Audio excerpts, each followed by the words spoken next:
I really am on the couch. Um, I'm just gonna make sure that the audio sounds good. I have my phone. Oh, I guess it's kind of in the shot, just so I can read chat and stuff. Um, but once I hear my audio, I just want to make sure that it's good. Can you guys hear me?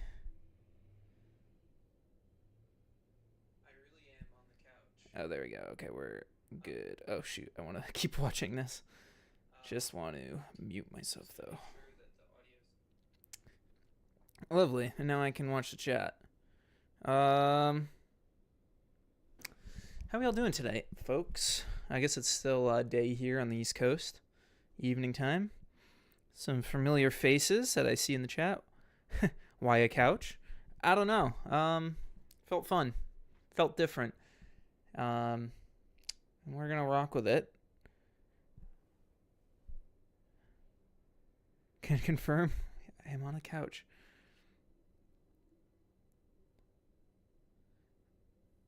Sweet. Everybody seems like they can hear me, and that's always a good thing. Yeah, let's have some fun. Casual stream today, and talk about a couple of things. I guess the first thing I can talk about is that I drove 2,000 miles round trip to Illinois this week for that cold core tornado setup. Not exactly the most thrilling of chases that I've ever had. Definitely some powerful storms, though.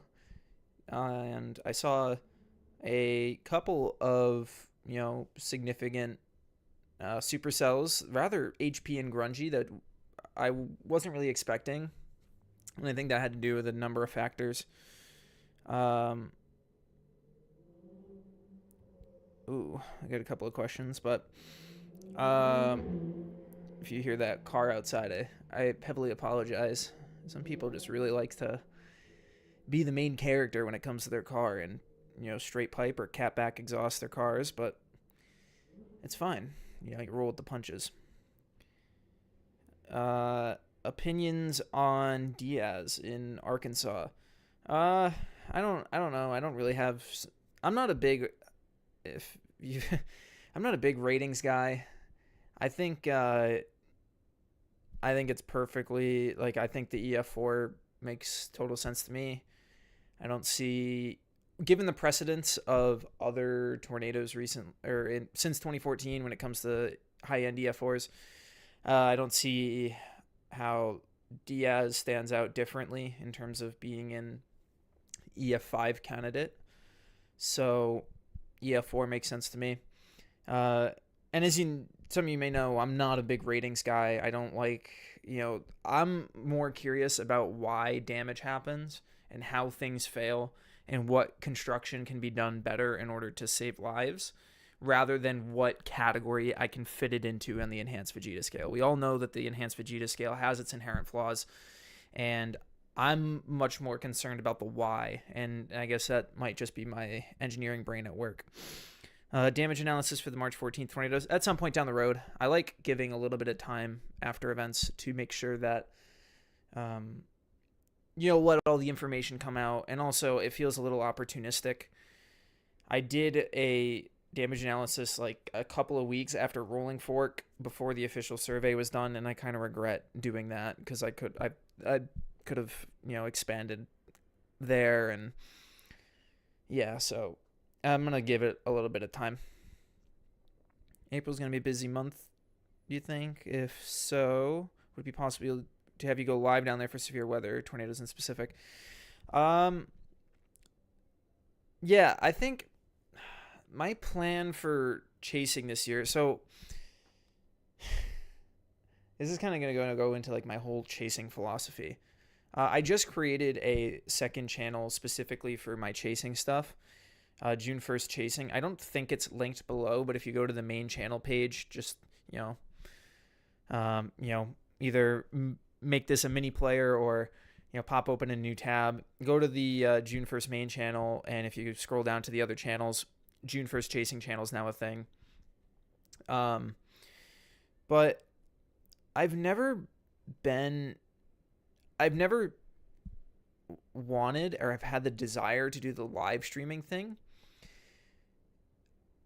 I mean, I could reevaluate it, but my big thing is that I already have so much that I'm trying to focus on, especially when I'm solo chasing. I think it is really, really hard to manage all of those different things and all those different, little tasks that you're doing. And my primary, like, I want to get good footage primarily because I think I'm more better suited to make like a, I'm not comparing myself to Hank, but like like a Pecos Hank type situation where I'm not really doing the streaming thing, but I'd rather like tell the story of a chase rather than, live stream the thing. And, I know that all the money and stuff seems to be in chasing nowadays. And there's nothing wrong with that. But I just, I don't know. I have to think about it because having to manage a stream and wanting to get quality footage while maintaining safe chasing practices, it just seems like way too much for me personally. Maybe if there's someone like remotely controlling like cameras and stuff and like controlling the infrastructure, maybe I'll be more apt to do it. But at the same time too, it's just like I'm not sure if that I'm that interesting of a character, and I'm not sure if I provide anything that's that different from other chasers, at least at this current time frame. I'm not the most aggressive chaser, I'll be the first to admit, and I don't know. It's just something that I think I haven't had a strong desire to do, but maybe that'll change with time. I realized I'm kind of letting the chat roll here a little bit too much. How comfy is the couch? 0 out of 10. This is just an Amazon couch because this is the first apartment that my girlfriend and I have shared together, so we had to like basically get all new furniture, so it's an Amazon couch. But for being a Amazon couch, it's pretty good. I literally just removed this one section and moved it into my office for the purpose of this video. So being able to move it by myself was pretty nice. Are you from CT? No, I went to college in Connecticut, though. Oh, I guess I'm wearing the Quinnipiac School of Engineering quarter zip here. Do you ever think about doing damage analysis for Hackleburg or Smithville? Yeah, I think at some point in time I'm gonna do damage analysis on that type of stuff. Why June 1st, your birthday, a big tornado? So, as people that have been around for a bit, the June 1st, you know the story, but for those that don't know, I grew up in Western Massachusetts, and on June 1st, 2011, we had an EF3 tornado that came through my hometown. I witnessed said tornado, and it kind of changed my life forever, and I was already into weather, but that event just made me obsessed with weather. So that's kind of the naming behind the channel. I was chasing in Diaz. Yeah, night chasing is kind of scary.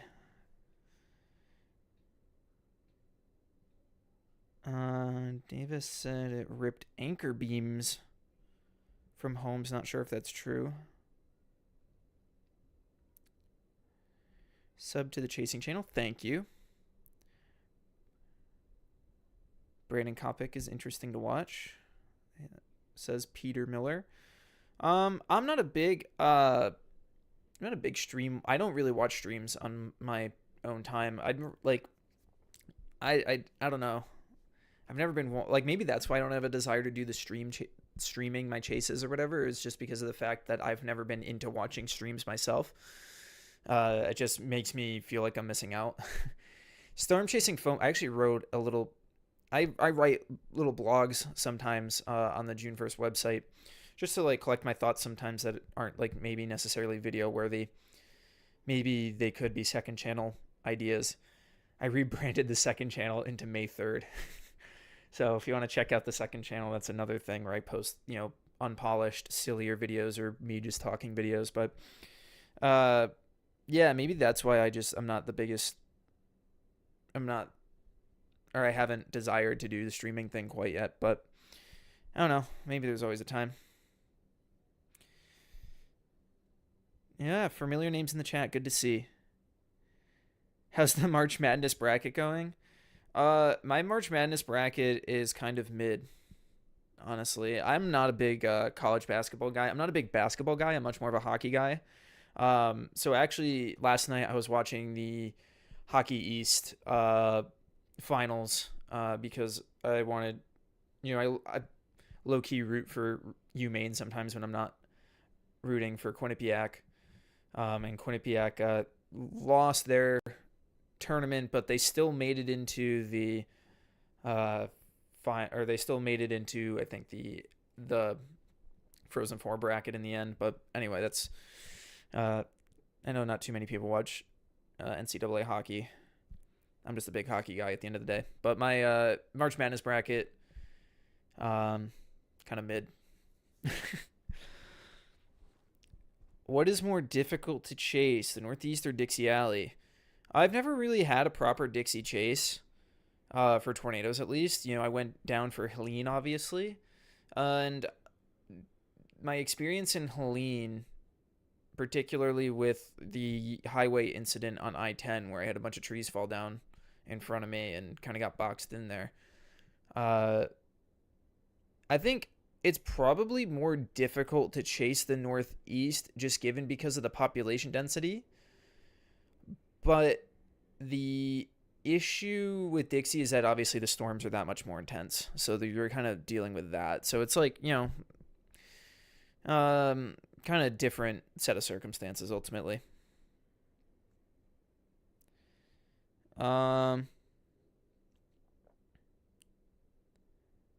Person from Norway, how are you doing? I'm doing well, thank you. Oh, I just got kicked an ad. Interesting.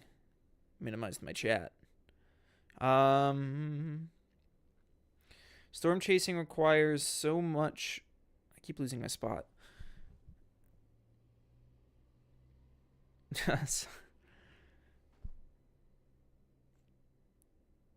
Storm chase, or do you know when the new version of the enhanced Vegeta skill will come out? I do not know. It's in work though. Storm chasing requires so much multitasking as it is. I feel like a team or partnership would be needed to do it well. Yeah, and that's why if you've seen any of the chasing videos, I love chasing with my brother. I feel like the most difficult thing is to maintain safe driving. And my brother, he's a really diligent defensive driver, and he knows his limits, and for him just to focus on driving and I can focus on all the other things, it makes for really great teamwork. And because of the fact he's my brother, we have such great chemistry together that we can communicate in shorthand basically almost, and kind of have even nonverbal cues to really operate at peak efficiency. So I definitely love chasing with my brother. But even I think if he was in, he's coming out with me for a couple weeks kind of in the later part of the spring season, but I think him doing the driving stuff, I still think managing a stream and kind of doing the video camera forecasting, navigating stuff, I think that still would be too much because I'm already feel like I'm at my limit given how things went the past couple of chase seasons. I chased 2 tornadoes back in October, one during the day and one during night. Wasn't expecting it because I live in Michigan.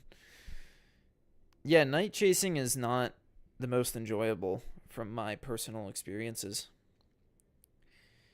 Ethan, on the topic of hockey, have you been following Alex Ovechkin's race to break 895 goals? Yes, I have been. I think he just crossed 888. I mean, it's crazy to think. I think it was John Buccigross 15 years ago almost. Probably not 15, more or maybe it was 15 years ago, that predicted that Ovechkin would break Gretzky's record. And the fact, I think I was no way, Gretzky's records are untouchable, but the fact that we are now, it's really cool to see. And I'll be definitely once it gets to 2 or 3, I'll definitely be tuning into Caps games to make sure to watch him break it. Did you say May 3rd was the other one? Yeah, the second channel, it was June 1st extra. I wanted to call it June 2nd, but it was already taken. So, and then I found that one of the variations of May 3rd was available, so I thought it'd be funny to name the channel May 3rd. I mean, I guess. I mean, it's not that funny. Bridge Creek itself is not funny, but to name a channel that, given that this is called June 1st, I thought was kind of funny.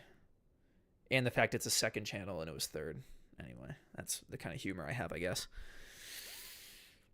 I noticed a lot of folks having a neurodivergent side to them to manage tasks, especially streaming, driving, constant audience, and entertainment. I mean, yeah, I'm just like the human mind in general. Granted, if you're neurodivergent, not or neurotypical, whatever, I feel like no matter I think it's scientifically proven that the human mind is not capable at multitasking, and especially when it comes to the main thing for me is I'm already trying to do a lot as it is while driving, and minimizing distractive driving is my top priority, because I know how quickly that can end poorly. My kind of a little bit of background to me, my father is a retired accident reconstructionist for the police department in Massachusetts, and he hammered home a lot of the ideas of defensive driving and how dangerous distractive driving can be. He had seen some horrific things in his career and seen a lot of really sad things in his career when it comes to negligence behind the wheel of a vehicle. And because of that, and kind of the lessons that he taught through me, I want to make sure that I'm doing the right thing as a storm chaser to not just myself, but everyone else on the road. I've seen it a lot of the times where around storms and stuff, I've seen people veering into other lanes because they're very clearly distracted driving. And I feel very passionately about it, that I want to do my part to be as safe as possible, not only to keep myself safe, but also my brother in the car and others around me. So that's just kind of some personal philosophy as to why I'm very, very cognizant of, task saturation, which is one of the, the 10 bullets of chaser safety that I did for that video, which is still one of my favorite videos that I've ever made, because I think a lot of the points that I've drove home in it are really pertinent. I'm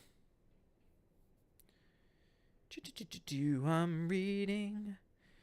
Is the engineering industry a good industry to go into considering AI?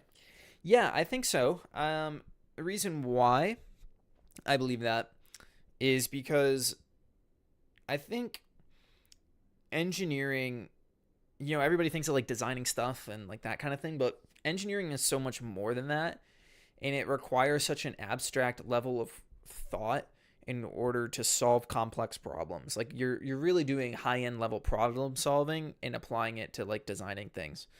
And I know in my experiences working as a mechanical engineer, some of the things that I've had to do, I feel really transcend conventional thinking and stuff like that. And I mean, I'm not an AI expert, so personally, I think there's just so much opportunity in the engineering field that you can really the skill set you get as an engineer, you can do kind of anything really. I know friends that I went to engineering school with that are working on Wall Street, for example, doing things that are not at all related to engineering, but because you have such a strong mathematical base, as well as problem solving and analytical type skills, you can really apply that in such a wide, diverse skill, such a wide variety of fields. I went to a few Michigan State hockey games. I enjoyed them. Oh, you went to the outdoor game at Spartan Stadium. That's really cool. Yeah, outdoor games are really fun.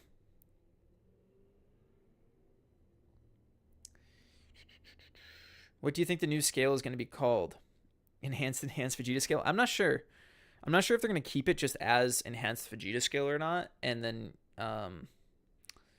just kind of almost put a a tag on it or something, just saying that it's a new update or whatever. Because if you read the original enhanced Vegeta scale memo, in the opening abstract, it basically says that this is a living document that is meant to be adapted over time, and it just kind of, I think, official updates to it have just kind of fallen by the wayside over the years, just because of other pressing matters.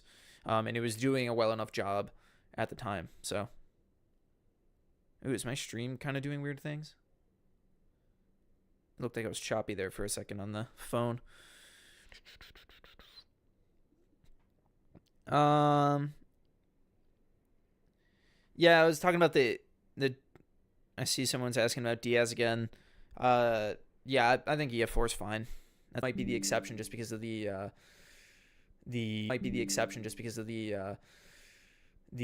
issues they've had with tornadoes in the past, or the history that they've had with major tornadoes. But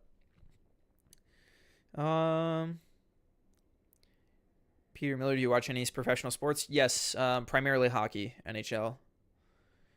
Did I chase the Joplin tornado? No, I was 12 years old when Joplin happened.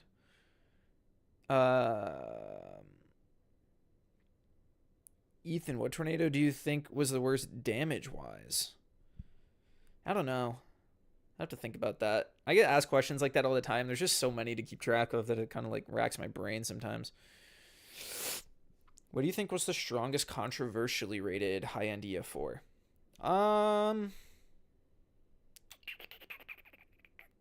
I know I've been asked this before, and my answer's probably changed over time. I mean, Valonia is like kind of like the obvious answer. I think, probably Valonia.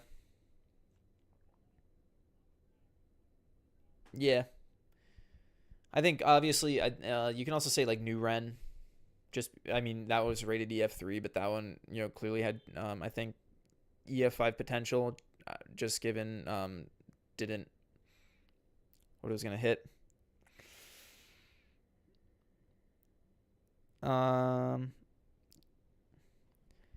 Yeah,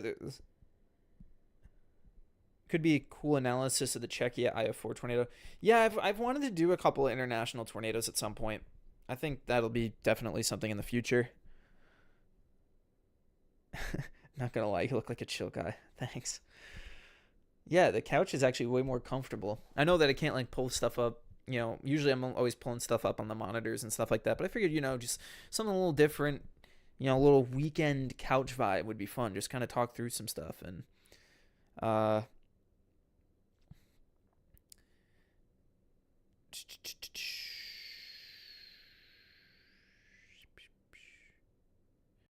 My friend and I learned a valuable lesson on Sunday. Don't go storm chasing without a plan. Him and I were driving around Western New York to chase storms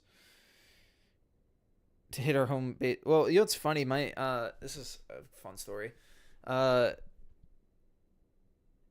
I lived in Hampden, Connecticut for 4 years when I was at school at Quinnipiac, and in that time span, uh, my campus got the Hampden can or the Quinnipiac campus. The tail end of a tornado struck the campus on May 15th, 2018, which, if you're from the Northeast, that's an infamous Northeast severe weather event. It was a moderate risk in the Northeast.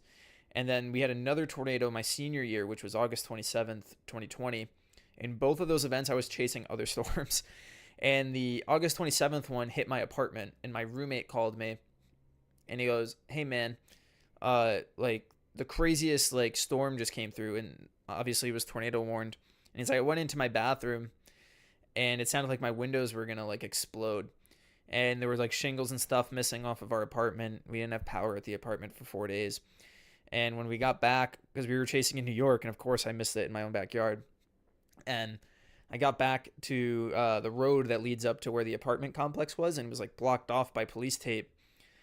And I was like, I don't have anything to, like, I was like, I'm stuck outside of my apartment. I can't go drive to where I need to because there's all these trees down, I guess." So what I did was they had, like, the caution tape or whatever, and I had my engineering hard hat in the back of my car just in case. I always keep it with me just in case of hail. So I brought that and just put on the hard hat, went around the caution tape, and then just hoofed it around all these downed trees up to my apartment so I could get a go bag and just get, like, get supplies so I could sleep at my girlfriend's house for a couple days. So that was fun. Love missing tornadoes that hit my house.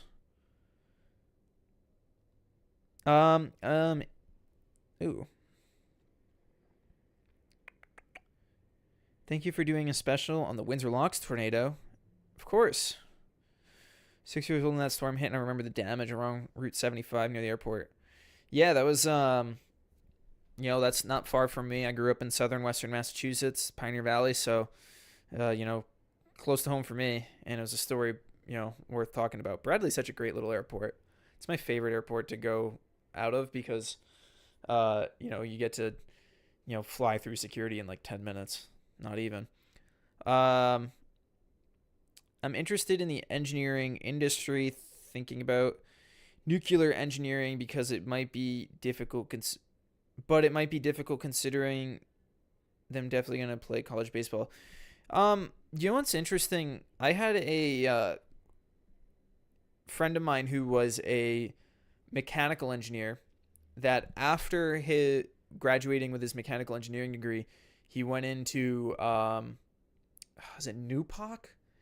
It's basically the U.S. Navy's nuclear engineering program, and you basically get qualified as like a nuclear engineer, and you get stationed on either a submarine or an aircraft carrier, which is really cool. You get to be a nuclear propulsions engineer. So definitely a career path worth considering.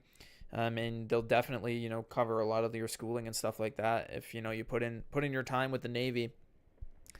Definitely a smart economic way to go about doing a nuclear engineering job. And I imagine after you get out, you're probably a guaranteed hire at any nuclear power plant or anything like that. I keep seeing a lot of questions about Diaz. I think, yeah, there'll probably be a damage analysis video down the line, but I'm giving just a little bit of space between that and after the event.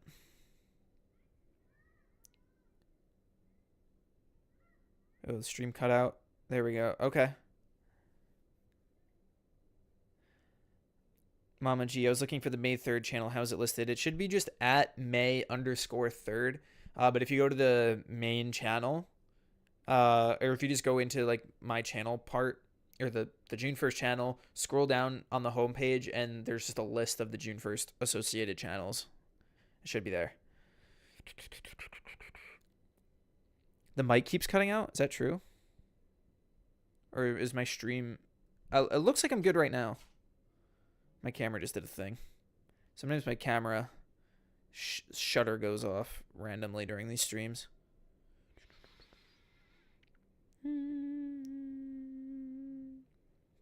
Yeah, Chapman was very strong. Yeah, I've been meaning to, I've been trying to think about the train track problem because it's like I don't think it's actually as crazy as it seems, especially for a slow moving tornado,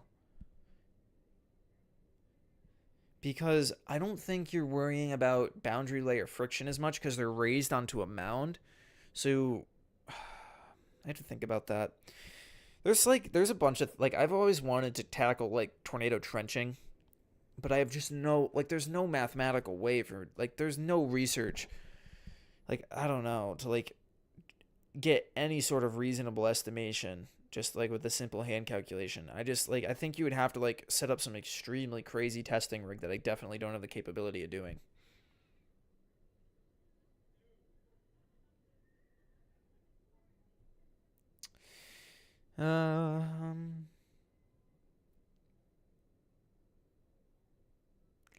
Shout out from Biloxi, Mississippi.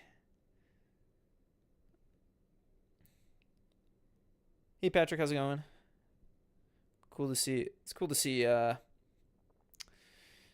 there's a strong chance for an aurora tonight. Yeah, I think I'm probably my issue is right now living in the city is that I don't keep my I live in an urban area, and I don't keep my car here in the city.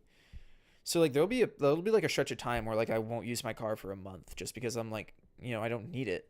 I can just take, and it's parked it's a 20-minute train ride for me to go get my car. So sometimes it's just kind of a pain to go get my car. I mean, I could do the aurora tonight, but the problem is that we're going to be a little bit more clouded in here tonight as compared to last night. So How often has a powerful tornado come close to hitting a nuclear power plant? I'm pretty sure there's been a couple places that have been hit. I mean, what was it? What was the outbreak last year in Nebraska? The Elkhorn Day. Wasn't there a nuclear power plant that got skimmed? Pretty sure there was. And then there was that EF4 in South Carolina that almost hit a power plant. A nuclear power plant. I think it missed it by less than a mile, I'm pretty sure. But the thing is that those places are like so crazily over-engineered, especially in the wake of like, 3 Mile Island and Chernobyl, where it's like the amount of safety measures that go into a nuclear power plant, especially I imagine in tornado-prone locations, it's like there's no way there's an oversight in terms of like they've probably figured out like figured out what to do in order, like worst case scenario, like how to make this building survive. So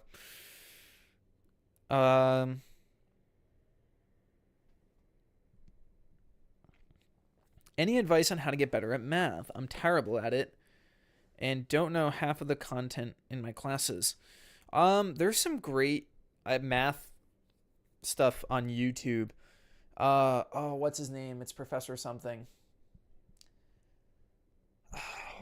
Is it Professor Andrew? Professor Andy, maybe? He's like one of the best, and I loved watching his videos when I was going through some of my calc classes, and there was like a concept that I wasn't grasping well. Yeah, it's funny. I think I had I wasn't the best math student growing up in like high school, for example. Like I really didn't like pre-calculus. I know that. But by the time I got to AP Calc, I was happier. Like that I enjoyed much more. I think a lot of it just it ended up I think a lot of it had to do with me not taking the homework too seriously when I was in high school, but then I kind of changed my habits. I just think there's a lot of great YouTube resources that do really good job at explaining. Professor, I don't know why his name's escaping me right now. I'm pretty sure it's like Professor Andy or something. And his videos were fantastic for explaining some of the more obscure calc concepts that I had, especially in some of the later calcs that I had, definitely. Oh, this is a good one. Have you watched the Netflix special on the Joplin tornado that was released this week? I haven't yet. I've been meaning to watch it. Maybe I'll watch it tonight if I don't have anything going on. I'm not sure what I've got going on tonight. I might be having a couple brewskis or not. We'll figure that out along the way. Kind of watch some college basketball. So we'll see. But I definitely will watch it, and I'll probably I'll make a tweet or something about my thoughts on it. But I've seen mixed reviews so far, especially coming from the chasing/weather community. Oh yeah, I definitely am glitching a little bit. That's kind of weird. I don't really know what's causing that though. I'm wired in, so, and like I'm looking at the OBS right now, and it seems fine. So, and my camera seems fine. Huh. I'm gonna drink some water real quick.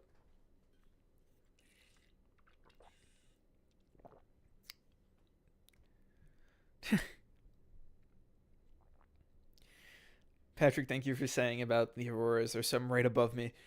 Well, yeah, that's because you're in Finland, mate, right? Of course it's going to be right above you. Oh, it's spelt out like, I'm on mobile. I typed out on my search, May_3rd, but got nothing related to your other channel. It's spelt out like THIRD. I should have been specific about that. It's similar to how the first is spelt out in the channel here.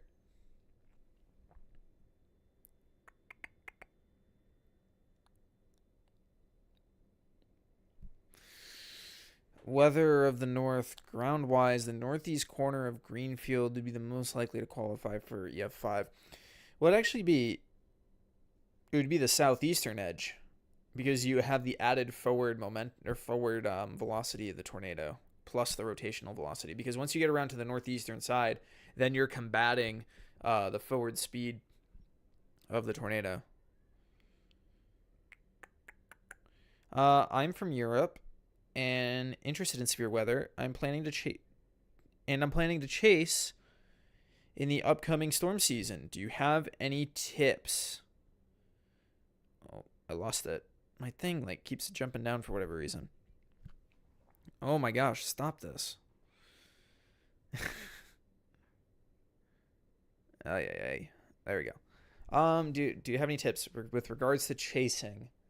Um, if you've never chased before, I presume just because you're into severe weather and you're into chasing, you've watched like stuff like Skip Talbot's videos. Stuff like that is super great, or a great resource for, learning, kind of, good field spotting tactics and some forecasting tips and tricks there. Rich Thompson's SPC or severe weather forecasting series is fantastic for getting into or learning, the in and outs, Trey, Convective Chronicles, all that for like the forecasting side of things. I would just, if you have the ability to like kind of shadow someone that you know and trust that has done it before, I would recommend that. Just because, like it's one thing to see things on a screen, but it's another to be in person. And, uh, I think a lot of storm chasing too, it's very, that you don't get through the screen. It's very tactile. So, like, you can tell a lot from a storm based on, like, if it's inflowing or outflowing. And sometimes you can't really tell on the footage, but you can feel it in person. So like if you're standing in the not like ahead of a storm that's coming at you, you're in the notch or not quite in the notch, but like you're on the south side of a supercell, and you feel a ton of air rushing in on your back. These really strong southerlies. It's still absorbing. It's still inflowing. Whereas if you're ahead of it and you're getting like cold outflow, then the storm's outflow dominant. So there's definitely some things like that to keep in mind.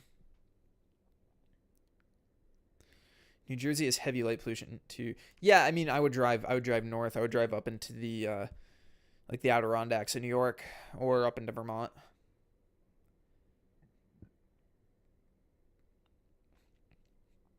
Do you know about the Moravia EF4? Yes, I do.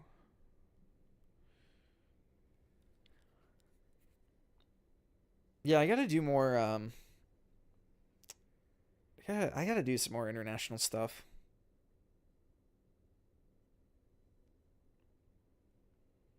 Rare sighting of June 1st on the couch.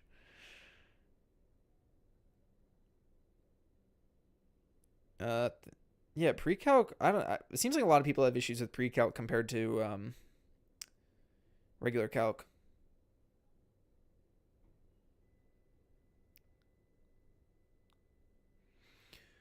Land around here still bears the scars of our local F5 in 1974. That being said, what was once open field and woods have become housing plats.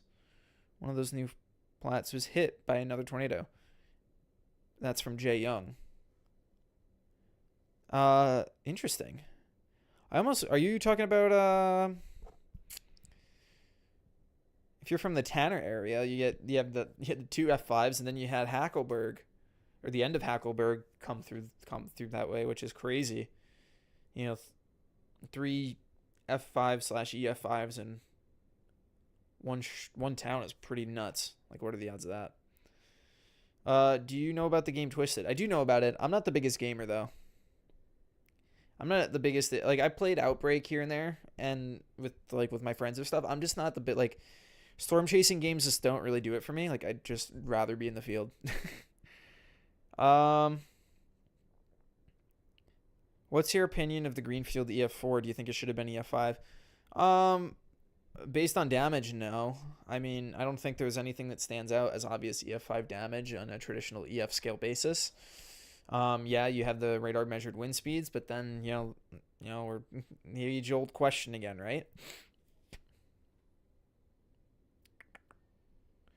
What's a tornado that got rated EF4, but in your opinion should have gotten EF5? Um,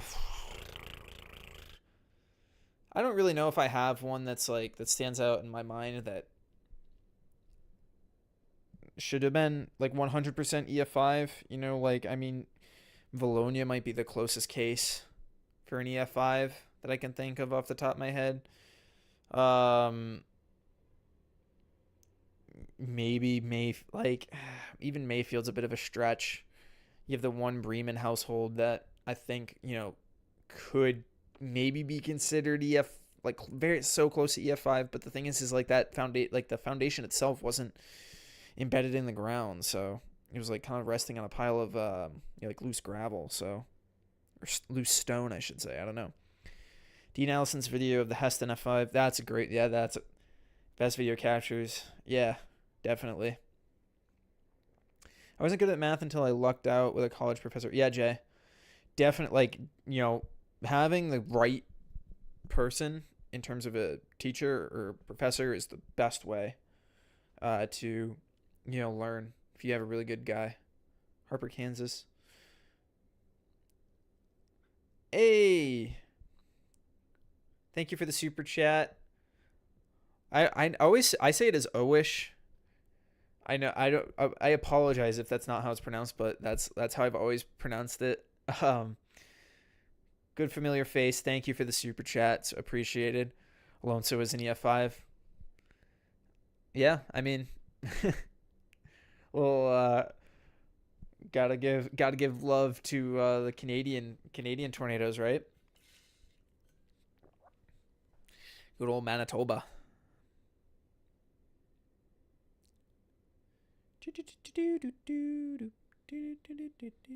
Oh, what happened to the AI video? I'm the young hope to be meteorologist that you hearted my comment. Yeah. No, so I might just make that video. I think it's just unlisted right now. It might still be in like the June 1st videos playlist. The reason why it's like unlisted right now is just because like I might re-upload it on the second channel actually, but it just like completely like flopped, and I've been kind of accepting a couple more ad offers or doing more sponsored videos, and having like a real bad flop makes it much more difficult to negotiate ad deals. So I kind of just miscalculated. I thought it would have more of an audience on my channel, and maybe I just didn't package the video right. I don't know if the thumbnail was problematic or not. I might have to just look back at some of the data, but it might just end up on the second channel because I think the concepts are still there. And I could have went better into that video. I think there was a couple of things in there that I could have done better. I'm probably a little bit behind. Ryanair official. Oh, it's Ryanair. Good day. I wanted to ask you a question about Mulehall. Made research and concluded that Dow radar showed that the width of tornado. Oh yeah. Yeah, I think there's been a lot of debate about Mulehall and how it could be one of the widest tornadoes. I'm not that versed in reading radar. I would have to go back and research some of the stuff about it in order to give a definitive opinion on it. But Mulehall is a very much, I don't want to say it's a forgotten tornado because I think it's like those that are in the know about it, but definitely kind of gets overshadowed by Bridge Creek when you think about it. Yeah, Harper was a definitely dangerous tornado. Trying to catch up a bit on some of these canyons.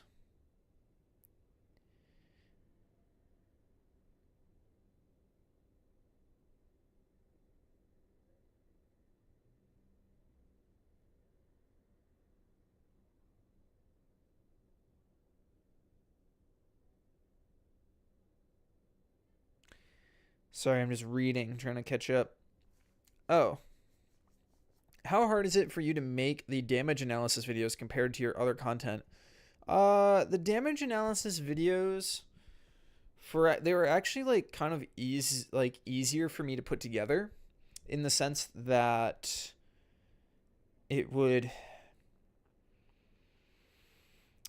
just be like a lot of like poking around and like trying to find like interesting bits of damage that like were worth analyzing.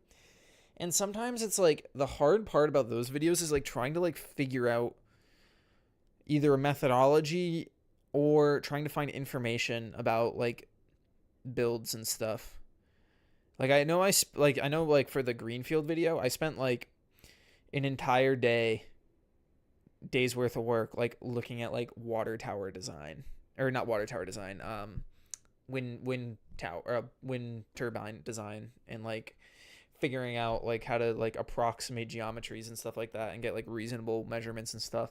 So they're not that hard to make. It's just like kind of like a lot of like just like very niche research sometimes that I have to go down some like these weird rabbit holes. The main like the more documentary style videos are actually like way more labor intensive, like way more difficult to edit. A lot of editing work, and a lot of like, and some of the research sometimes can get a little bit more involved too. Um, but like definitely like the graphics perspective and the editing perspective definitely takes way more time. Though the way I did the tri-state video was kind of like a hybrid.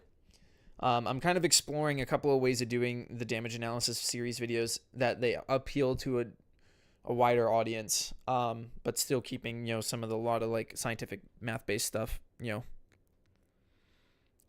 Do you think the... Ooh, this is a fun question. Do you think the very strongest tornado in the 2011 super outbreak were stronger than the strongest ones in the 1974 super outbreak? I don't know. That's tough. That's a tough question because like you have like you have like Guin, for example, which was a very beastly tornado. Xenia as well, obviously. And then you like compare them to like a Smithville or a Hackleburg or a Rainsville. I don't know. I wonder if there's like a theoretical maximum you end up hitting where it's just like how much.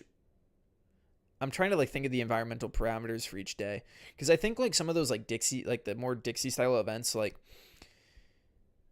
you have the Plains type EF5, which is like, Big Cape.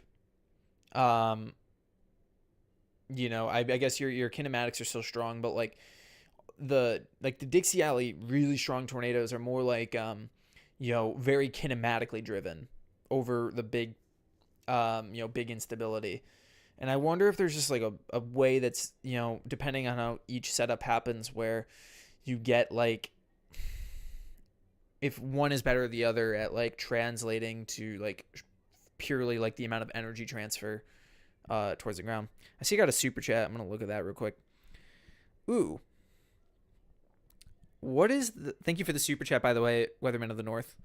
What is the best engineering site for learning about bricks, foundation bolts, construction methods, etc.? Is there a way to find impact force of debris? That's a very loaded question, and I don't think there's like a singular place you can go to. I think the biggest thing that you can do, and it's some of the driest reading, honestly, but like looking into like construction standards. So like looking at like ICC specs and like engineering standards are like basically documents that are like used for baselines and stuff like that. I would say maybe another good resource in terms of like home construction and stuff, like look at maybe like if you want to see like good examples of like strong home construction, like fortified certified home constructions, like there's a bunch of documentation on that. A lot of it comes back to just looking up like engineering standards for home construction. So that would be, the best place to go to in terms of like learning that type of stuff. Thank you for that super chat. Really appreciated. All right, let me see if I catch up on some of these comments a bit. Valley Mills, yep. Yeah, the Worcester F4. It like I'm in the camp that maybe this is just because I'm from Massachusetts and I'm biased, but I mean if you look at some of the some of the photos that are available of the Worcester F4, like I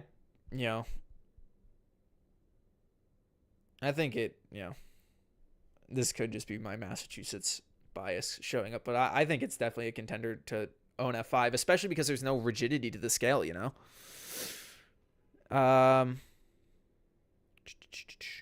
Thoughts on Ryan Hall cover Ryan Hall y'all coverage. I think what Ryan does very well. I've never really watched too many of his streams. I'm not a big live stream watcher. I think the big thing with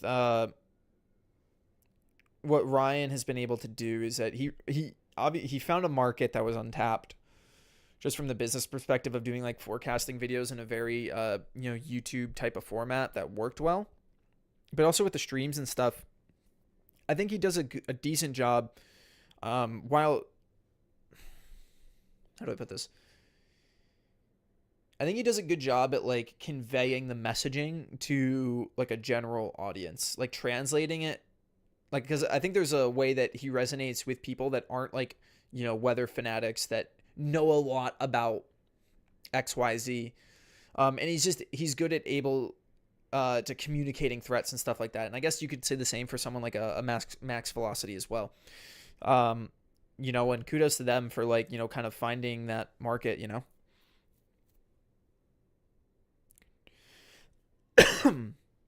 Excuse me. What's your style in general? From Bob Andrews. I'm not quite sure what you're asking. In style of chasing, style of video. Dominic G, June 1st, my fave channel, great content. Thank you, Dominic. That means a lot. I appreciate it. I'm a Southern Ontario based chaser here. Love your down to earth, realistic style of analyzing things. Thanks, man. I appreciate it.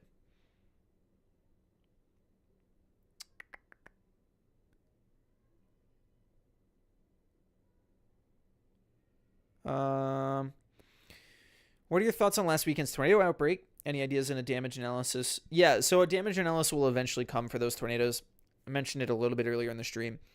I just want to give I did the rolling fork damage analysis, I think, too soon after the event, and I regret it.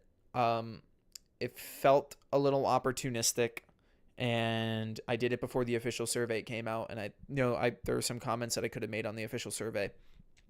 So, granted, I'm not the biggest, EF scale, criticizer or anything. I'm not a big EF scale guy. I just care about why damage happens and how damage happens, and that's my big thing as an engineer. So I think it'll come eventually, just not in the immediate future. I saw a super chat come in, so I'm just gonna look at this real quick. From EC, thank you for the super chat. Love your videos. What is your favorite part about weather besides tornadoes? So here's the thing. Here's kind of an interesting thing that I like. I love mesoscale meteorology is definitely like where my focus is. So tornadoes, right? But I'm a huge believer in that supercells themselves are way more fascinating to my brain in how they work compared to tornadoes. Tornadoes to me are just the byproduct of a well-functioning supercell.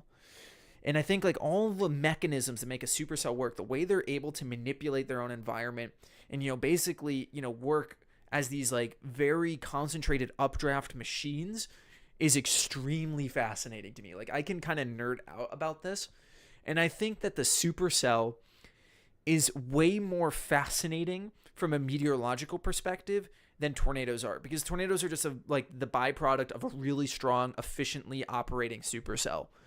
So, and if you that's like what really interests me. That's kind of like what really makes that's a weather phenomena that really interests me. I think another thing that maybe interests me as well is like pyrocumulonimbus, so like wildfire induced thunderstorms and like lightning. Like that's really interesting. I might have butchered the term, but wildfires I also find incredibly terrifying. They're like them and flash flooding, like really significant flash flooding, are the two like scariest natural disaster, or not natural disaster, atmospheric disasters, I should say, to me. So those are ones that I like really respect. I'm trying to find another super chat that I missed as well from Storm Chaser Logan. I'm gonna butcher your last name, so I'll just say Storm Chaser Logan. Thank you for the super chat. Hope all is well. All is well, Logan. I appreciate the super chat. Thank you, and I hope you are well as well. That was a lot of wells. Here's a question that I saw earlier that I wanted to get back to. If you could chase Bowdle or Chapman, which one? That's a tough one. Oh, that's really tough. I think honestly, I might go. I might go Bowdle on this one, just because of the fact there was like a whole family of tornadoes that occurred, and I kind of love I love chasing South Dakota, even though I had a bad experience chasing in South Dakota this past year. And if you watched the storm chasing documentary that I made about this past season, then you would know why. But I have a soft spot for South Dakota chasing. It's just a really beautiful taste. Charlie, good to see you, man. 10 out of 10 couch. Thank you. Um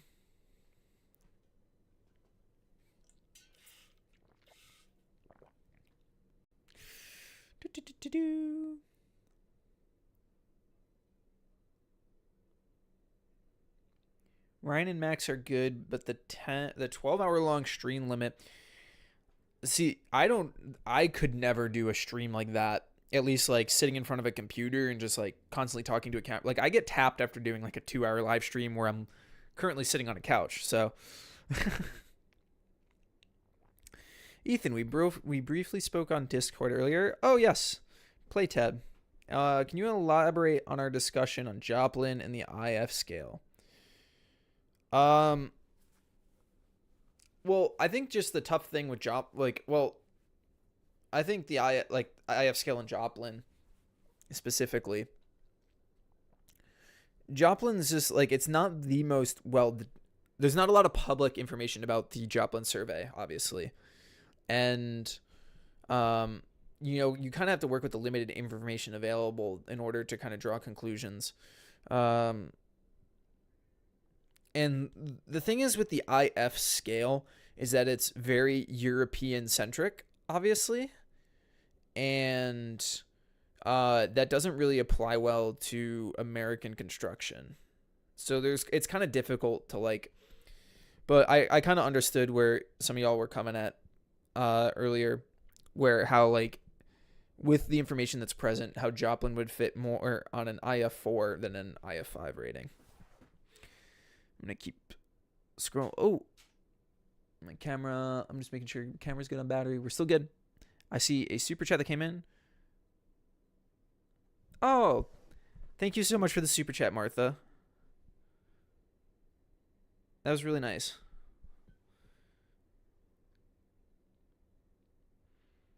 I'm trying to. You would hate Oklahoma, RN. Wait, what? Why do I hate Oklahoma? When did I say I hate Oklahoma?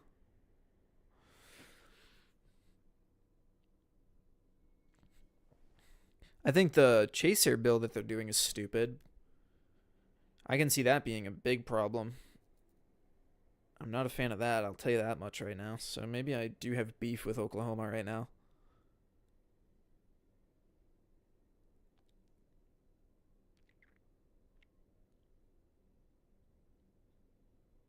I'm trying to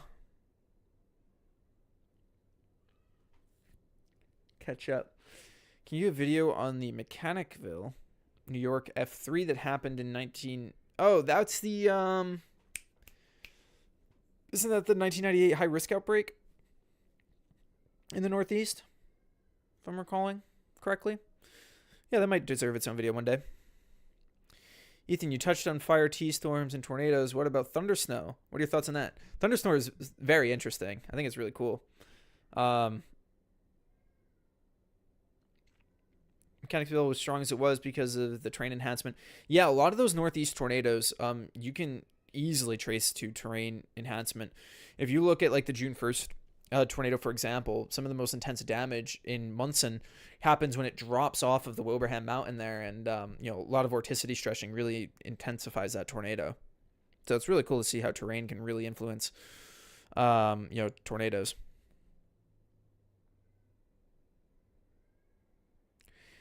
Big Man Drums, fellow drummer, love to see it. Is there a way to get an idea on how bad of a tornado season it can be before it starts? Yeah, I mean, you can use like tornadoes, like season analogs and stuff. I mean, they're not the most accurate and stuff like that.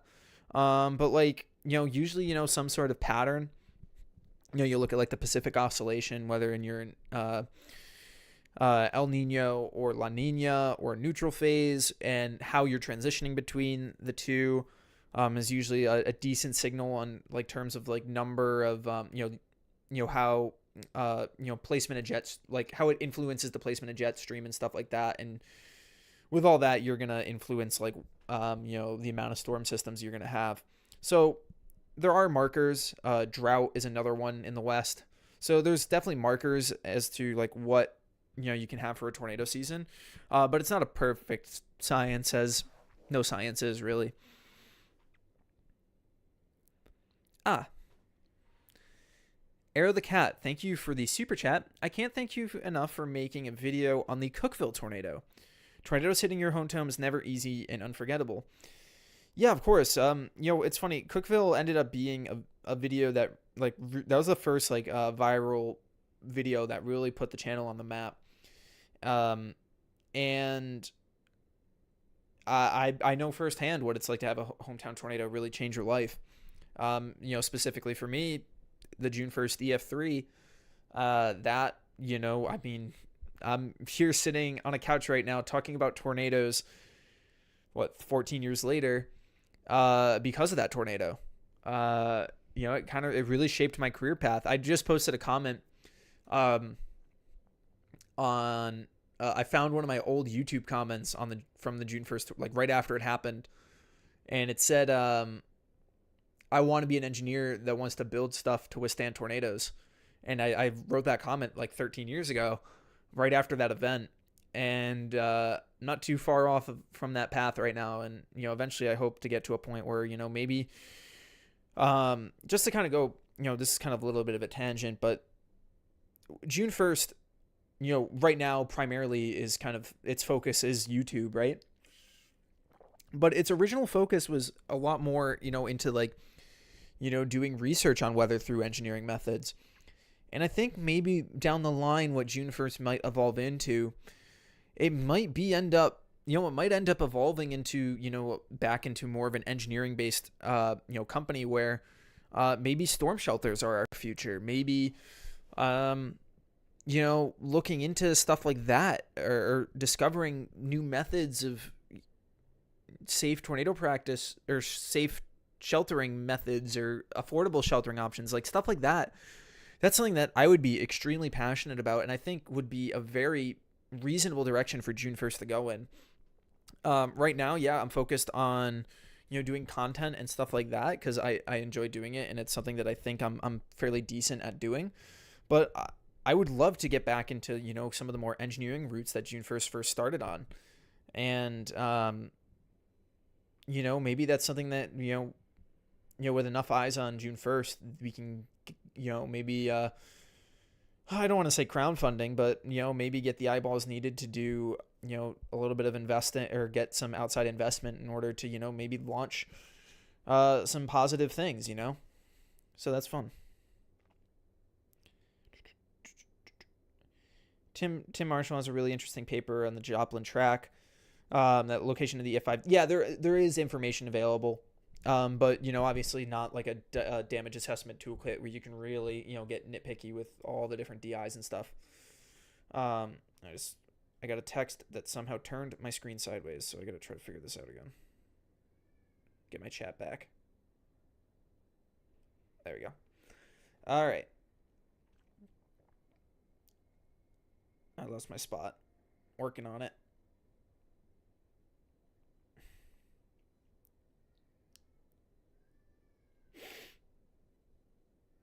Does a snow NATO actually exist? It's funny.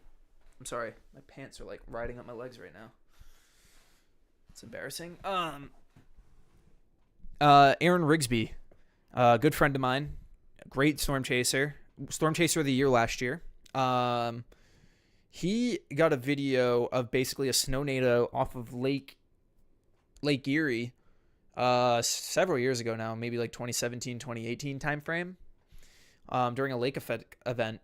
He has the footage on his channel, I'm pretty sure, but That's a fun thing to go look at when you have the moment to check it out.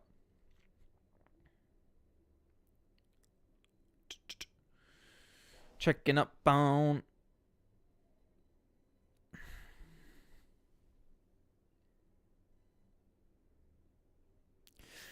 Maybe you could do a vid on the September 1st. Well, actually, there is a video that I want to do on September 1st. Well, I would talk about the tornadoes, which I'm still salty about that I almost called out of work that day to chase that event, and I'm still mad that I didn't. That's like one of the biggest mistakes. One of my biggest chasing mistakes that I've made is not calling out to go chase Malika Hill. Who knows if I would have seen it, but I want to talk a lot about the flash flooding from that event, particularly because there were instances during that event where you had a tornado warning and a flash flood, or a tornado emergency and a flash flood emergency overlapping at the same time, which is insane to think about. And I think the main thing that I would want to drive home with that type of video is that you always, always, always act on the flash flooding threat over the tornado threat. Just because flash flooding is way more deadly than tornadoes. Like, odds are, if you're having a flash flooding event, it's most likely because of either a tropical system or some sort of high event rainfall system. And if you are to get a tornado from it, more often than not with these tropical systems, while there are a few exceptions, you're going to get weaker tornadoes, and you're much more prudent to act on the flash flooding threat, just because that's definitely the way more life-threatening issue, in my opinion. And I think most meteorologists would concur with that. I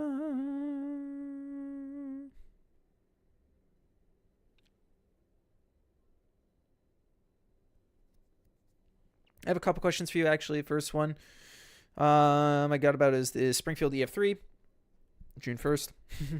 Do you think that Torm could have gotten EF4 rating? For me personally, I say yes, but off of trees, not structures.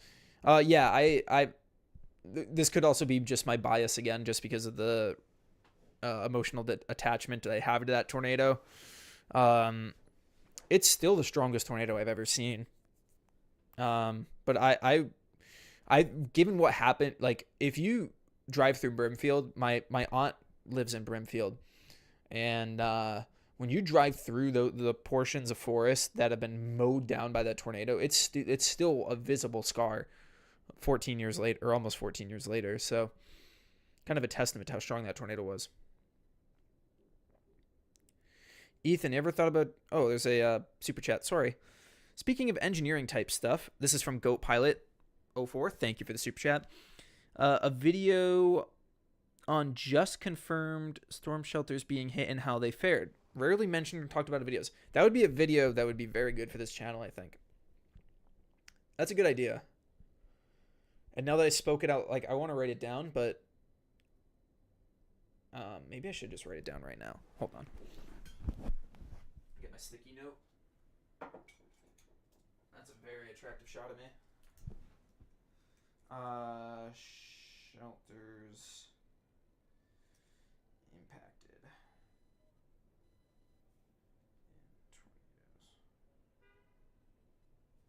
tornadoes. Thank you. I feel like I have written a variation of that idea before, but you reminded me of it, and I'm glad I wrote it down.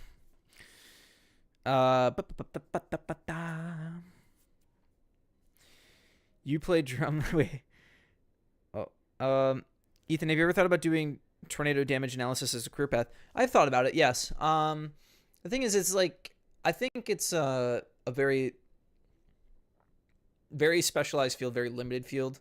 And I think what I'm doing right now is like the most accessible way, and I think the best use of my skill set of kind of educating people about tornado damage analysis. I don't know if I bring a lot to the table in terms of like extreme expertise that already doesn't exist.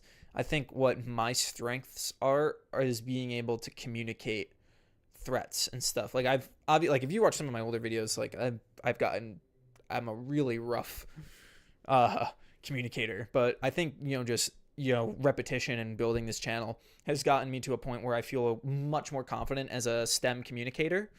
And I think, using this platform to kind of educate about, tornado safety and damage analysis and stuff like that, is the, kind of something that suits me, and being able to kind of tie the meteorology, the engineering, and, all that type of stuff into a digestible format for most audiences.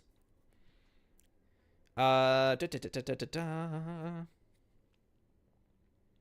But I'm never opposed to it, doing something else as well. I saw that I'm supposed to form a band, which would be pretty funny with all the other people. There's a lot of chasers that chase or that play instruments. Oh, the Caps playing right now?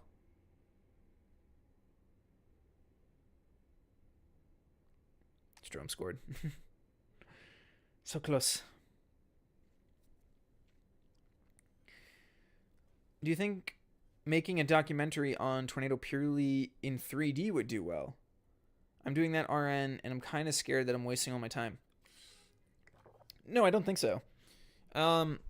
So I think it's a lot has to do with storytelling, because I've made videos about tornadoes before that have like no known footage, Cookville being one of them. And I think too, it's a good way to, granted it's a lot of work, but it's a good way to, I think, kind of get into the, content, making little documentaries and stuff without, worrying about, copyright or anything like that. If you're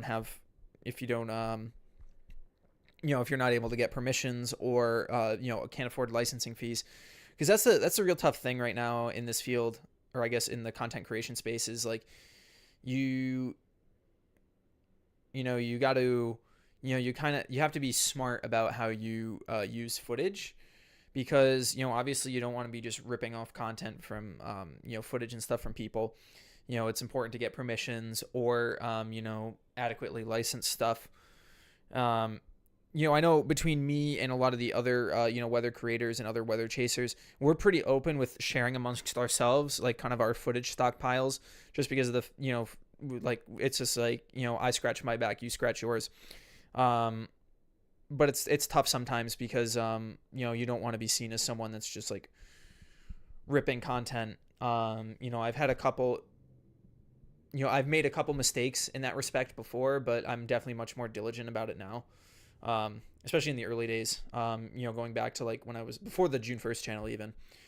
So it's definitely important to like, be mindful about, content and stuff like that, or content protection, I guess.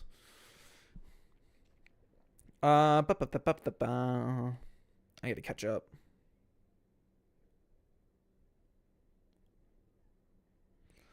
I might be really behind here. At June 1st, got a question for you. Oh, so the Diaz again. A lot of the questions about Diaz. I guess it's recent. I think with a lot of those high-end EF4 tornadoes, they probably, like, I mean, we've confirmed it with a lot of Dow readings that, EF5 winds or EF5 capable winds happen often, but the damage, it's just so rare nowadays to get the type of damage indicator to get hit at the right time in order to confirm it. That's what it all comes down to at the end of the day. I keep doing these little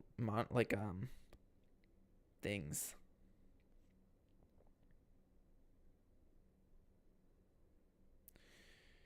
I'm not the strongest reader, folks, so it takes me a little bit to catch up.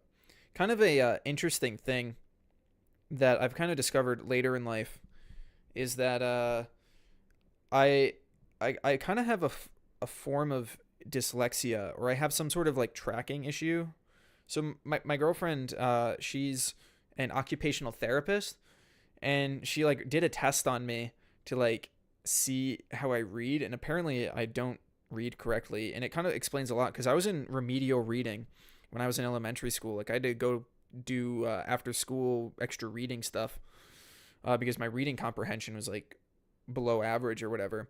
which is funny because now I write a lot, so much for all that type of stuff, which is funny. So, um, anywho, I don't know what that tangent was about. Just me not being able to read, so it takes me a little bit, and I'm trying to talk at the same time. I'm reading about this back and forth about Hallam and El Reno, both chonkers. I'm caught up.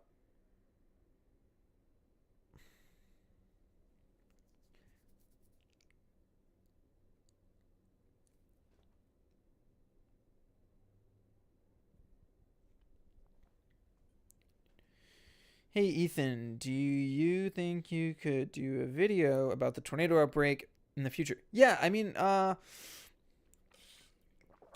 I gotta keep drinking water here. Uh, yeah, I definitely think there's a possibility that I'll do a video on that outbreak in the future. I have a video in the works right now that is from last year. And it's going to be similar to the battle format, which is a format that I've really like after doing the battle video, which was like one of my favorite videos to make. It was a lot of work. The battle video was a lot of work. That might be some of the most time that I've ever spent on a video, like trying to like retrace people's steps and like do I felt like Rainbolt trying to like geoguess locations off a street view and like get all the dot positions right because I was like being way too meticulous about locations. But anywho, I think that format is like a fun format, and it's kind of fun to follow chaser perspectives. But this tornado that I'm doing was a little bit more impactful, so there's going to be a mix of both chaser perspectives, and it's still in the early stages, but I'm hoping to, if I really push, I should have it out for the end of the month. We'll see. 6-3 caps. Mangiapane scored.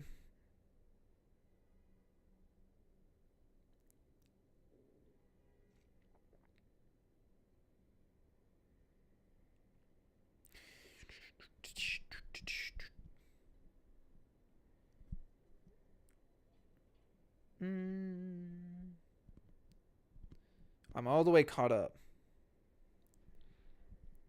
I think. Ethan, when is New York State going to do a tornado drill? Oh, of course, Connor pops into the chat and asks the most common question that's been asked on this stream thus far. I think he's just trying to toy with me. Is it distracting that I'm just like looking down at my phone here? I was gonna like, I don't know. I thought about putting my phone like more up in my eye line so I'm looking at the camera, but I didn't want the phone just like in the middle of the thing.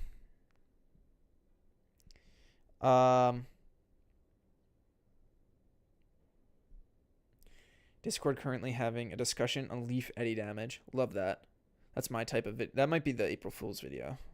I was thinking of doing an April Fool's video on the second channel where it's just a damage analysis of an EF1 or a video from like Twister, but I gotta hope that's gonna be, because I think depending how this video that I'm working on shapes out, we'll see.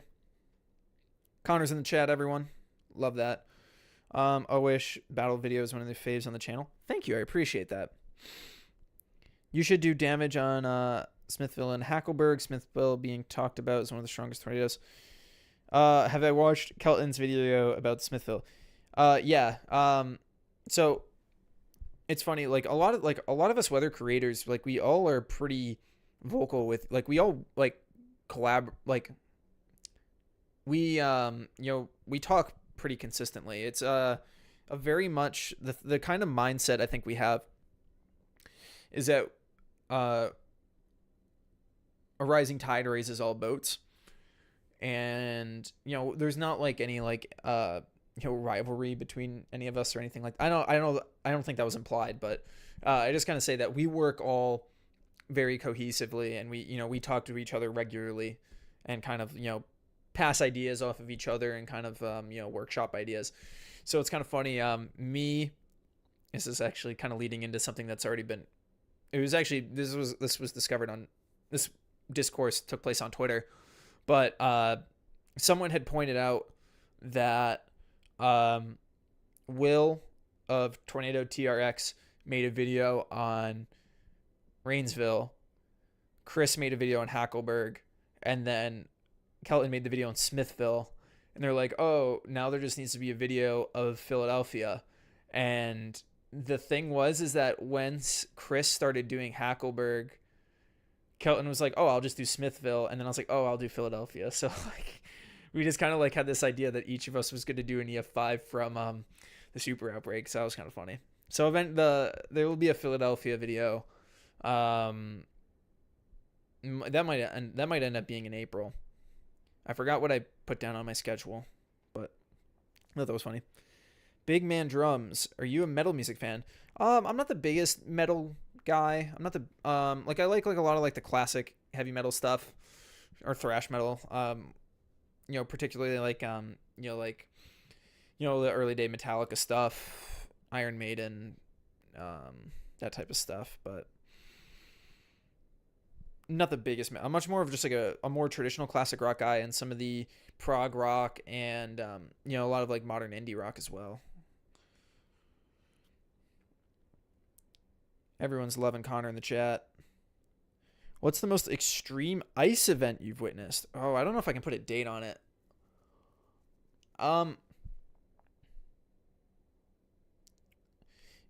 It's not an ice event, but the October snowstorm of 2011 is like that. 2011 was the most wild year for weather in the Northeast.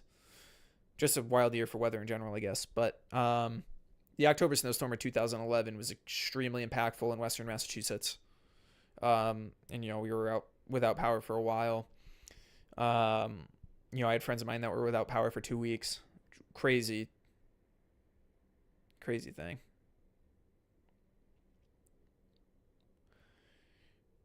Shout out from Morris, Illinois. We don't ever get tornadoes. You get derechos, though. I know that. I was in Illinois on Wednesday. Right? Yeah, I was in Illinois on Wednesday.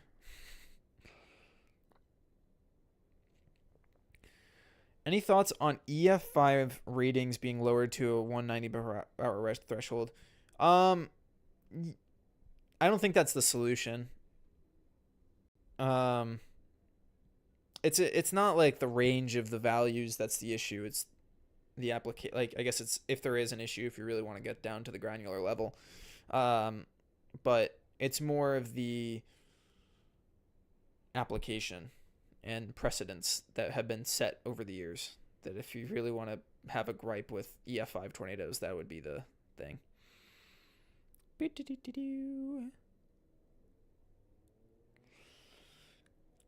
Ooh.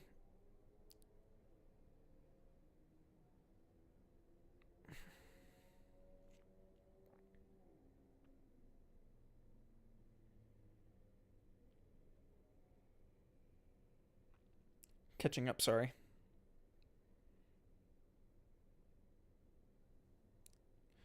Is there, Sydney Wood, is there a dedicated career path for weather damage surveying? I'm an engineering student, and I'm already super interested in engineering forensics. So weather forensics would be a really cool path. That's really cool to hear, Sydney. And that's kind of something that I've thought about too. I think the big thing, like if there is a dedicated way to go about it, it would probably be through, like, it wouldn't, as an engineer, it wouldn't be through the National Weather Service, especially now with all of the cuts going on. All the Doge cuts, which is scary and a topic that I don't know if I really want to rant about right now and get my blood pressure up. But I think it would probably have to be with like a Hague or, like a Tim Marshall type situation where it's like you're kind of, or that's not entirely true. You could also do something with like IBHS, which is the International Bureau of Home Safety or something. I'm butchering that, but they do some really cool stuff with like large scale testing and stuff of like home construction. Like I know they have this massive like wind thing, like environmental exposure thing. it's IBHS. I know that's the acronym, but I might be butchering it. But they do some really cool stuff. That might be an avenue that might be worth exploring. Dr. Ian Grigomenko. I just butchered his last name, and his wife and fellow is also a part of it, I'm pretty sure, as well. They're both PhDs and do a lot of work in that field. So that might be a path worth looking at.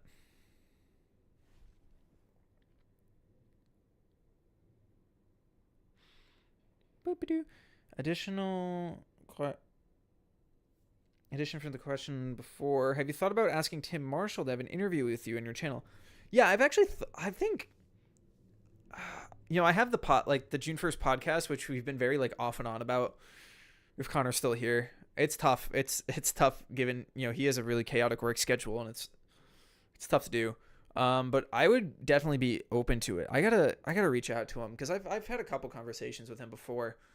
I was gonna I wasn't able to end up going to the Chaser Summit this year, and I'm kind of upset that I didn't. But maybe that's what I'll do. I think maybe because I'll probably end up at the next year Chaser Summit.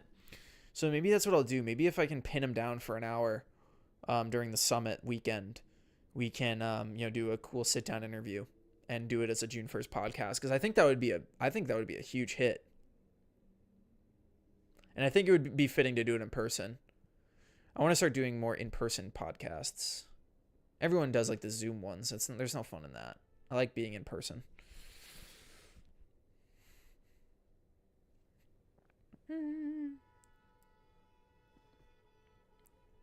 If you hear the honking, I apologize.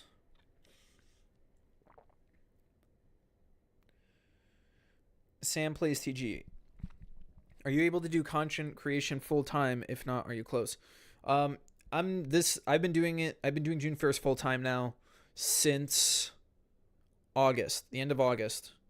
And I will say that it was a slowish winter, which was kind of annoying. But we're picking back up steam now, which is nice. And I'm gonna be doing more sponsorships and stuff here soon. So I hope you don't mind the fact that I'm doing sponsored videos. Like, I know most people like want to see the creator that they support, have those opportunities. It's just like I don't want to. I know I'm not selling out, and it's just advertising is a business, and especially in the content creation space, there's always going to be, that's how the primary source of income is, advertising on these videos. So, and that's just something I have to accept and get more used to. I think it's just the fact that I'm not used to it, and having to, but I'm doing my best to take on sponsorships of products that I believe in and stuff like that. So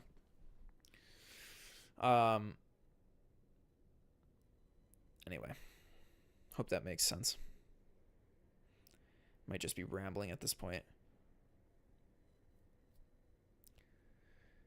Sydney Wood, thank you. Referring to the engineering stuff. Thank you. Currently a junior, and while it's driving me insane sometimes, I love it. That's awesome to hear. Yeah, your junior year is obviously as you know, that's if you can get. It sounds like, I mean, you're midway through your, I guess 3/4 of the way through your junior year if you're following the traditional schedule. So, if you've made it this far, you're in the thick of it now, and the finish line's in sight, I promise. And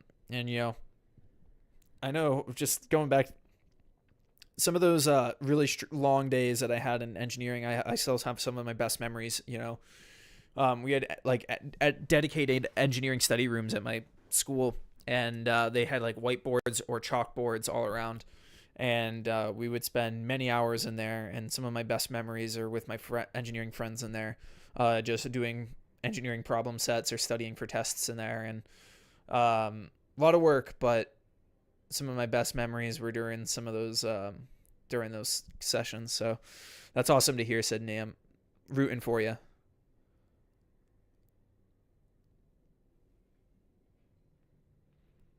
Do.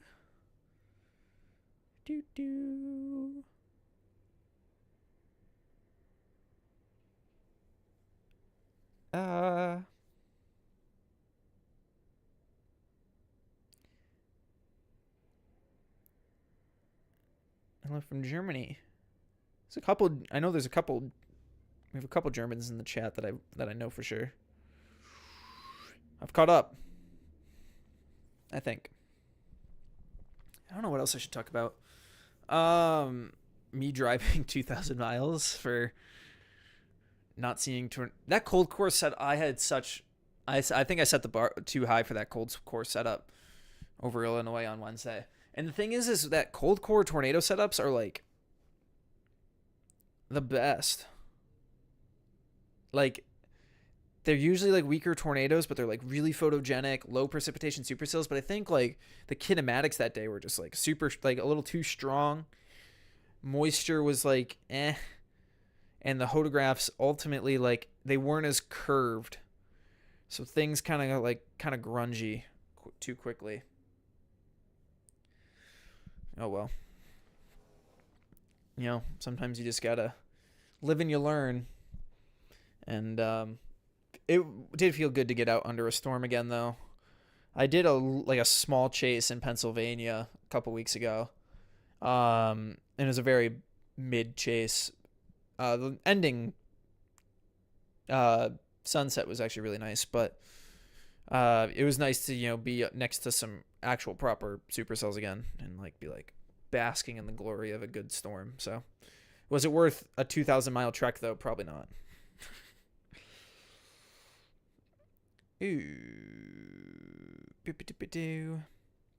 Is Oklahoma University worth it from here in North Carolina? I'm assuming this is from Storm Chaser Brody. I assume you're talking about going there for meteorology. I don't know. I did not go to school for meteorology. I'm an engineer. And I did not go to OU. But the people that I do know that have went there have enjoyed the experience there. But I think, doesn't NC State have a program?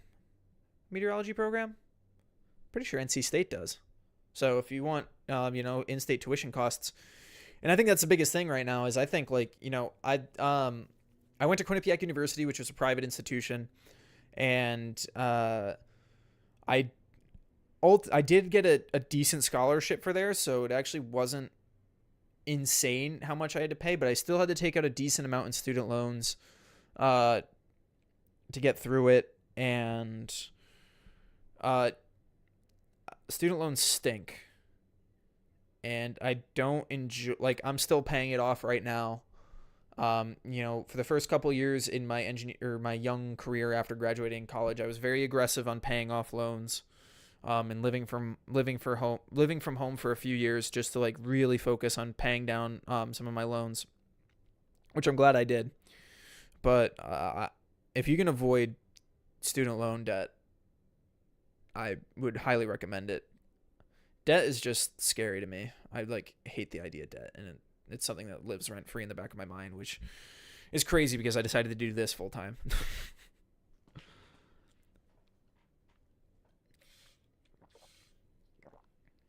Have you heard about the April 3rd, 1956 Hudsonville, Michigan F5? Yeah, that whole outbreak is it's kind of an interesting one. And yeah, definitely probably not talked about a lot, just probably because of the age thing. Predating Fargo.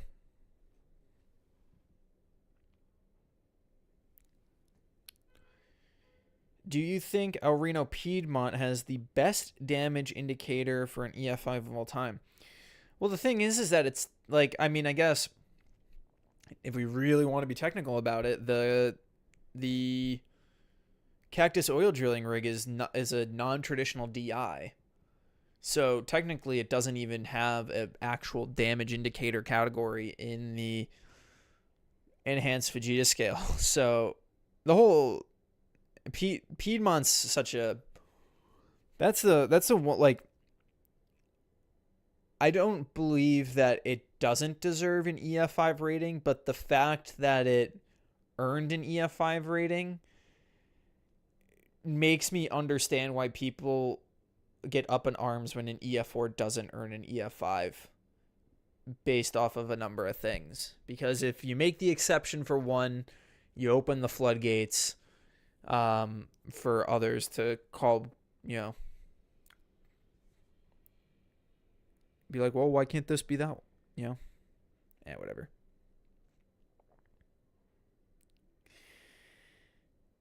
Uh,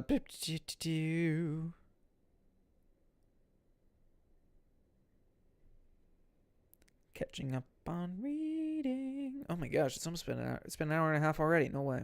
Time flies when I'm on Steam.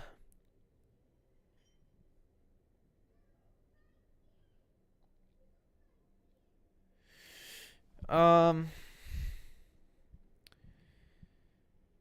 you like these pictures on like? Do you like the set design in the background of the videos? I thought this is a fun way to like, kind of. I mean, I guess the video is usually much more focused on my face, but I added a couple of my photos from a couple of my travels.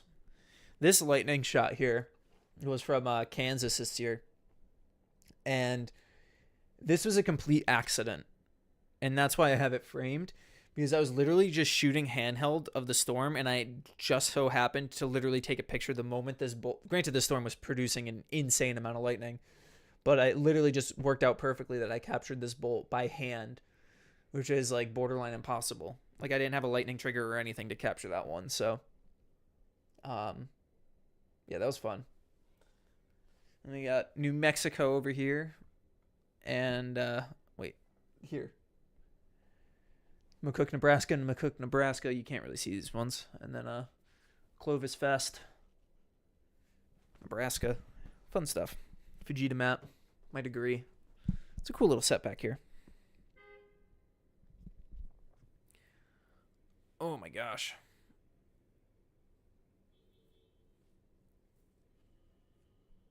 Thank you, Christine.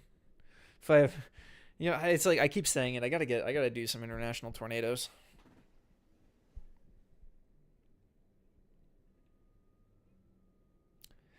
Was that the one that made the fire on that day? I think that was. Maybe it was.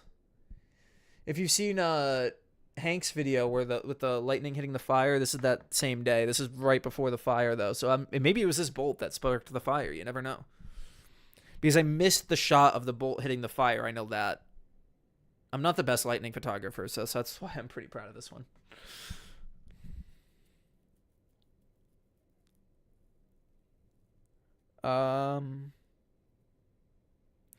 Does this officially make you a couch potato? Maybe.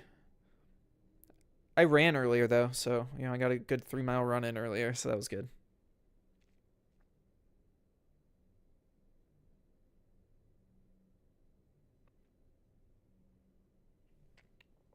Heard of that honk.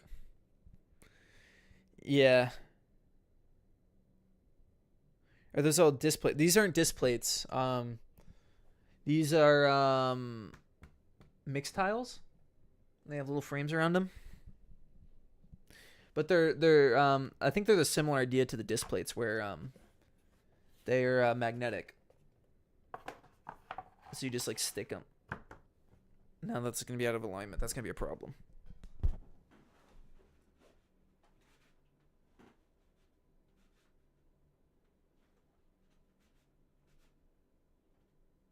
Watching me align a picture frame.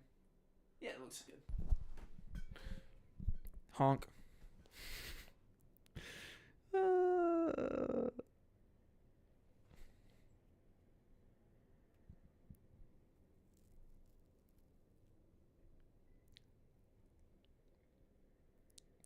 Yeah, I missed the fire lightning bolt.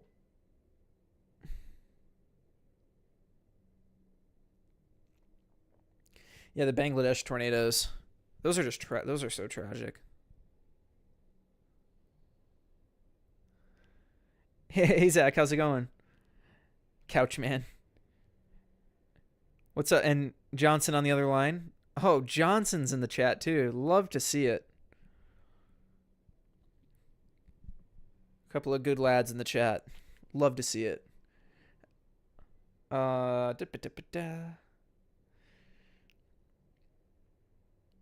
Favorite tornado chasing. I've only played one tornado chasing game, and that's oh my gosh, this horn. I'm on the 4th floor, by the way, so it's like I'm not that close to the street.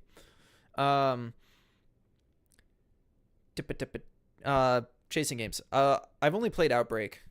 I'm not the biggest gamer, unfortunately, or like I've been the games that I'm into. I'm into like World of Warships, just because I love naval history. If you didn't already know that about me, I like GeoGuessr. GeoGuessr is really fun, just because it's like I feel like it really I'm obsessed with maps and stuff like that. So that tickles that part of the brain. And the thing is with chasing game, like I just rather be out chasing. Like it just makes like I just it doesn't like I would much rather be like out in the field chasing. And I don't know. I don't get the same thrill from the game. I'd rather just play like another game personally. But I understand why people play like storm chasing games, just because the ease of whatever, and if you don't have the ability to go chase storms. I understand that fix, but just for me, it doesn't do it for me personally. I just realized there's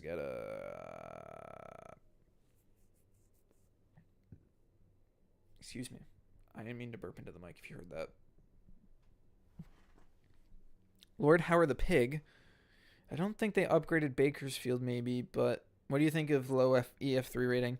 I haven't really looked at I haven't really looked too much at damage from the events, really. I'm kind of waiting until everything, like, the dust settles, and that's when I kind of go in. People like to get very opportunistic when it comes to that's something maybe that I can talk about. Maybe this might get controversial. This might be a controversial take. I don't know. There's been like a trend I've noticed on social media, particularly Twitter. I imagine it happens on Facebook and the other social platforms as well. Twitter's the main one that I go to for whatever, but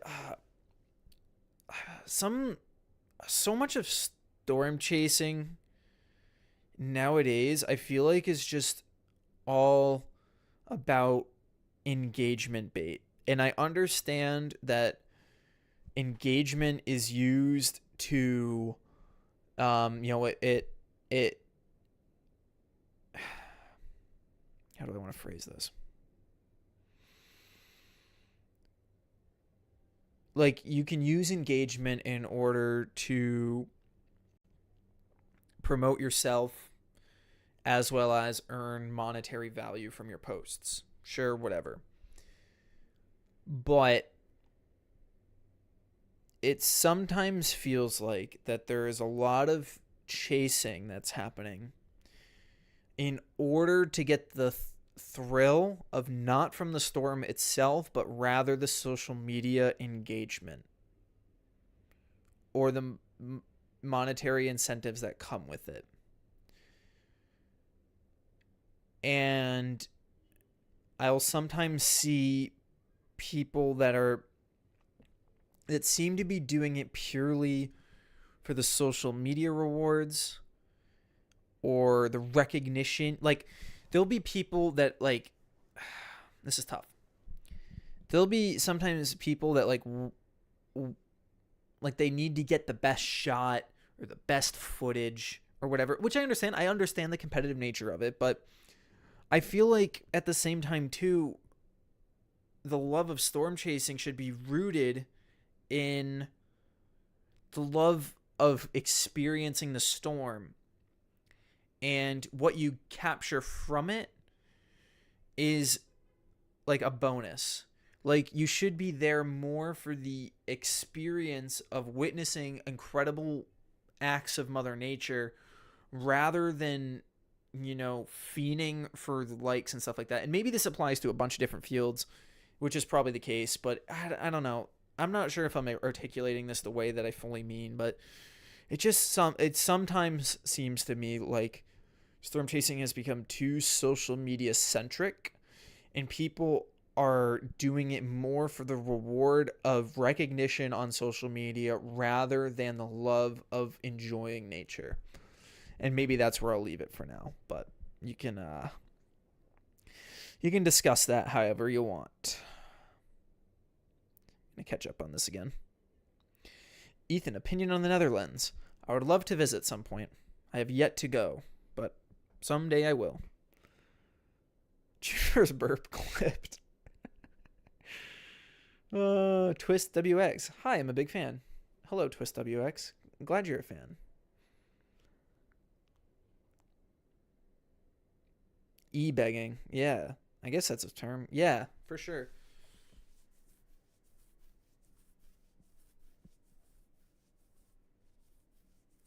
Yeah, there'll be more damage analysis twist WX. There definitely will be.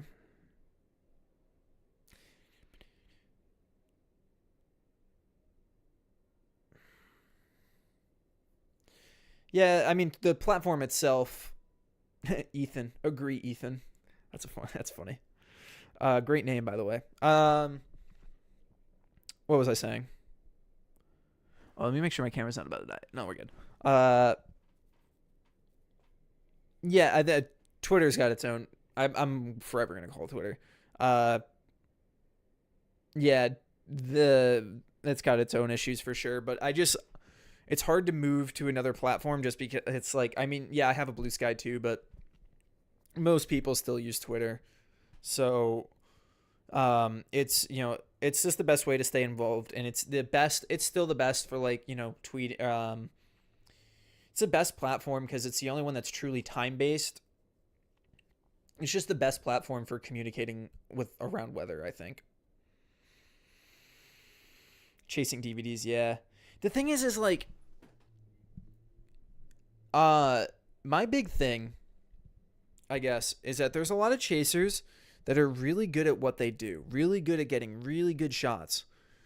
But there's only a select few that are really good at telling the story. And there's too many chasers. I respect what they do, but they'll just upload like raw chase footage, which, I mean, there definitely is an audience for it. But they'll get like, I think you can upload your raw footage or whatever to like a separate channel or whatever. But if you want to make the most of your chasing, learn how to tell an effective story and learn how the platforms work to reap the most if you really want to go about that way. And there's a way you can do it. I don't know. Maybe that's just beyond the point. I'm just rambling now at this point. Oh, Kelton Henderson. In the chat, you're looking at me on a couch, and it's almost been 2 hours of me just sitting here talking weather, talking tornadoes. What else is better? Excuse me.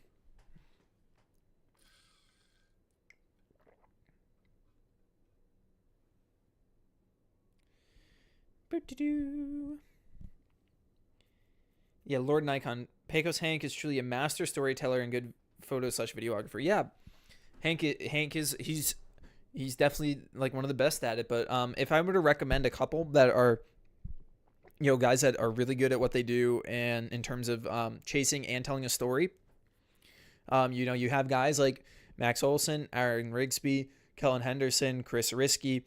There's and I'm obviously missing people, but these are just some of the people I interact with regularly, and I consider friends. They're like, they do a really good job at what they do, in my opinion, in terms of like getting quality footage of weather events and being able to tell a story from their own perspective, but also from the perspective of other people as well. Aaron, particularly his Helene documentary, which I think is fantastic. There's too many chasers, Ethan Weird. There's not too many chasers. That's the thing. Well, maybe there is. I don't know. I guess my thing is that there might be too many chasers that are maybe doing it for the wrong reasons. I could be wrong. I very well could be wrong, but that's the vibe that I get sometimes.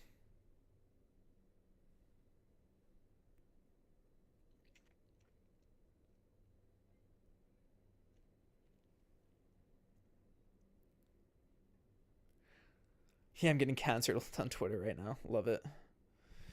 It's funny. I'm usually like, I'm pretty good at avoiding being the main character on Twitter for most days. Yeah, Kelton hit it the nail on the head, summarizing it in the comments. Good storytelling is the missing piece in most chasers content. Exactly. That's what I was trying to get.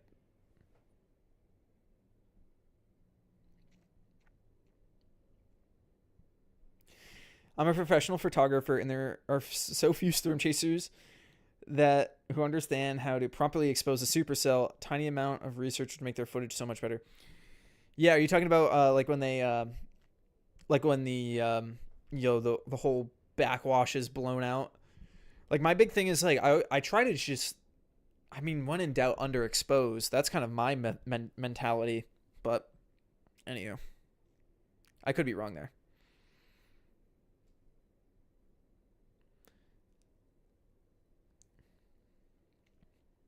Yeah, there's many good people. I just mentioned the people that I've had that I have close relations with.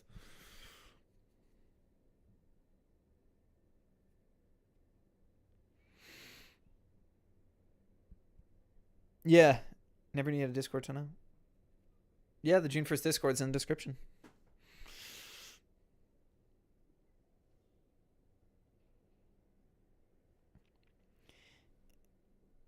There's the one guy on Twitter saying that radar sites are causing people. Yeah, that stuff you just got to ignore. That stuff's like, part of me thinks that they don't actually believe that. I think they just want to prey on people that people that are looking for answers. And because honestly, a big problem in America right now is STEM literacy, as in the science, maths, technologies, and just like like not even that much critical thinking. And like, I think what the internet has done, and the modern age that we're in, where are people just don't question how things work anymore,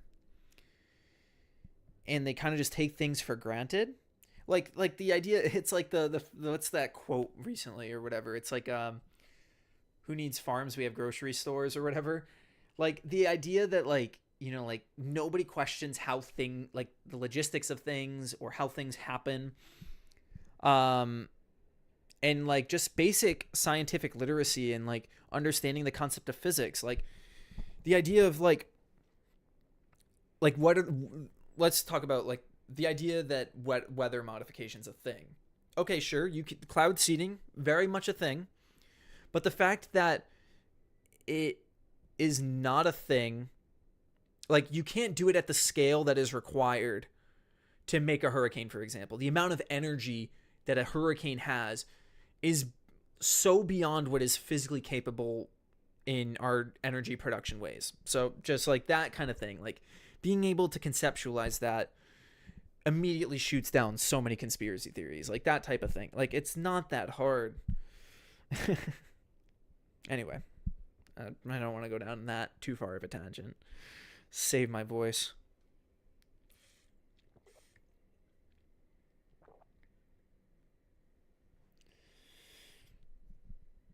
I haven't seen Daniel Shaw in.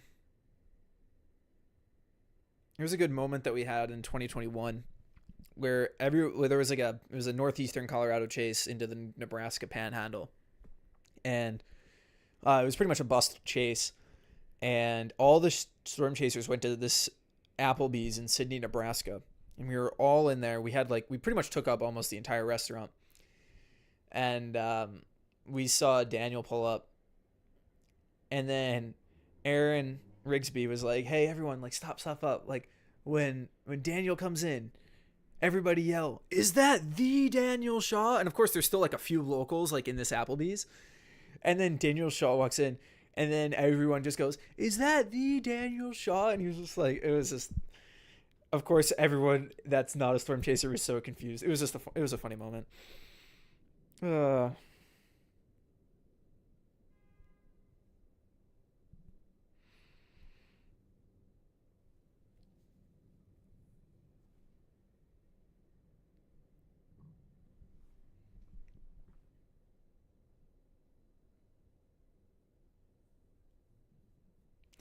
yeah. With a hurricane, you're trying to fight a heat engine powered by warm ocean waters heated by the energy of the sun. You ain't winning against that. Yeah. Oh my gosh. Look who decided to show up. Look what the cat dragged in. We got Will of Tornado TRX in the chat. Look at him with his 100 subscriber check mark. Look how 100K check mark. Kellen Henderson's going to have it soon. Yeah, everyone, I want you all to know that I took this section of my couch from my living room just for this stream because I thought it would be funny. So, hey.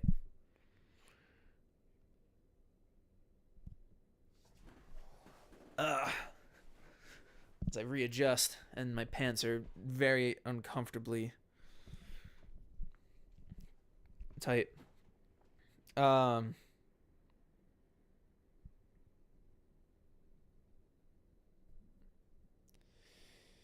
I remember Weatherbrock's bringing up how the mayor of Miami wanted Eisenhower to nuke hurricanes back in the 1950s. You know, it's funny, like the amount of energy in like even the largest thermonuclear weapons, I don't think would well maybe some of the really large ones, but that's just such a crazy concept to begin with, nuking hurricanes. Uh, just the scale of the energy, like I don't think people really understand the amount of energy that a hurricane possesses. It's like when you actually like look at the numbers behind it, it's scary. And the fact that you think that you could like at all manufacture it, like I think like the amount of output from a category 3 hurricane in the course of a day is like multiple times what the human engineering or human energy production is on Earth,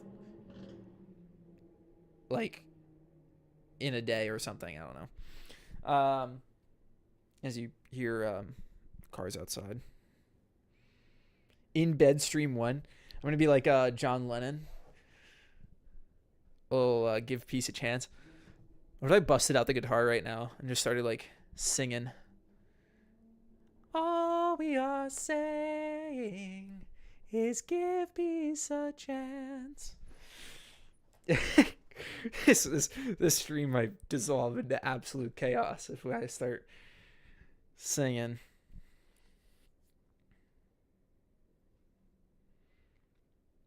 All right. Catch up on some of the chats real quick. Yeah, the phone has been in the shot the whole time. Maybe it's for the best. It's kind of situated in a compromising location, so it's like a built-in sensor bar.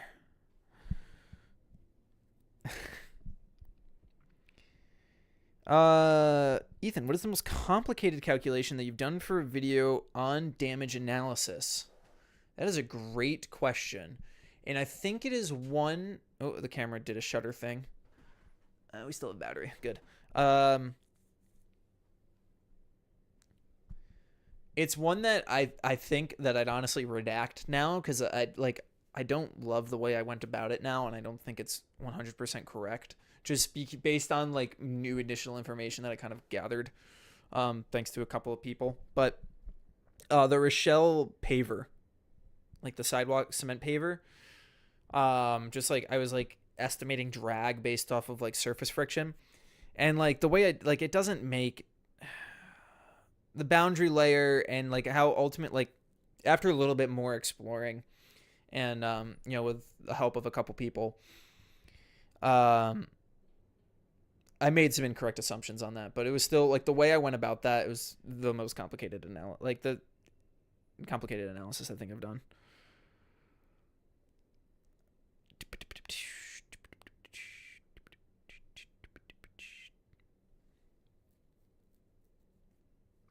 Leslie Curtis, I've been watching breakdowns of you and Colin Henderson.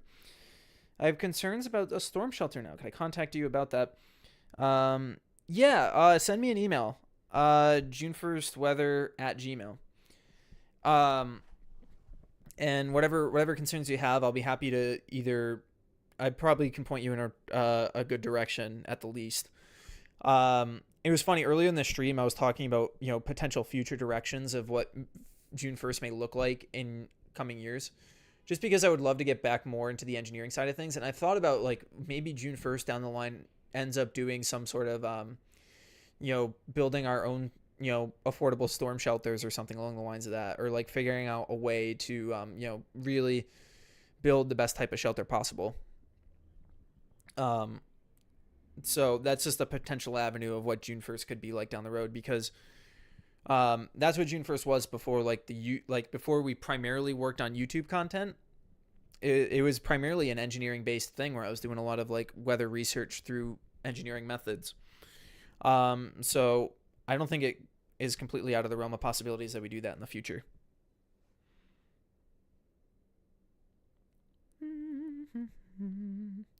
I bet Saltical was one of those people. Yes, Saltical was one of those people.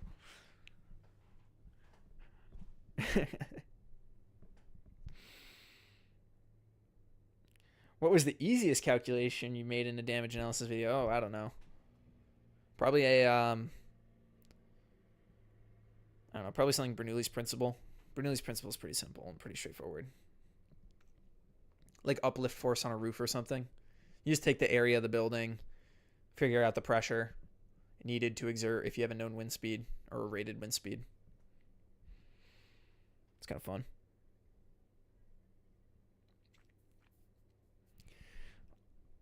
The age-old question. I know we answered it already once again in this stream, but why did you choose the name June 1st? The Western Massachusetts EF3, June 1st, 2011. I witnessed the tornado rip across my hometown of West Springfield, Massachusetts. It changed my life forever. I gotta figure out, like, I just gotta, like, write it down, I think, at some point and just, like, stick it as a sticky note somewhere. Like, this is the answer to June 1st. Oh, another.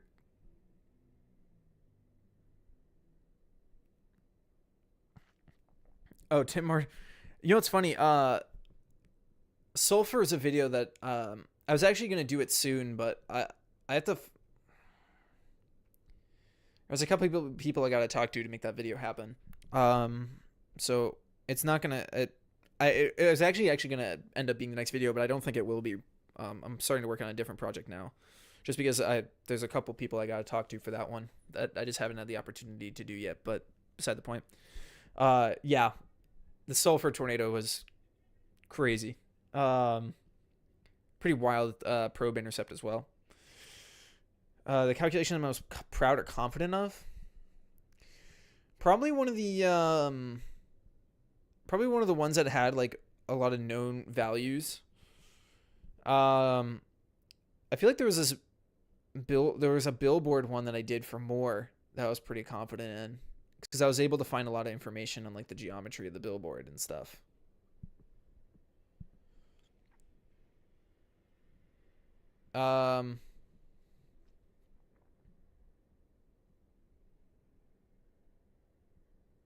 Yeah, I had to really think about that. They all kind of blur together. Like, my memory's kind of toast right now when it comes to like the individual ones.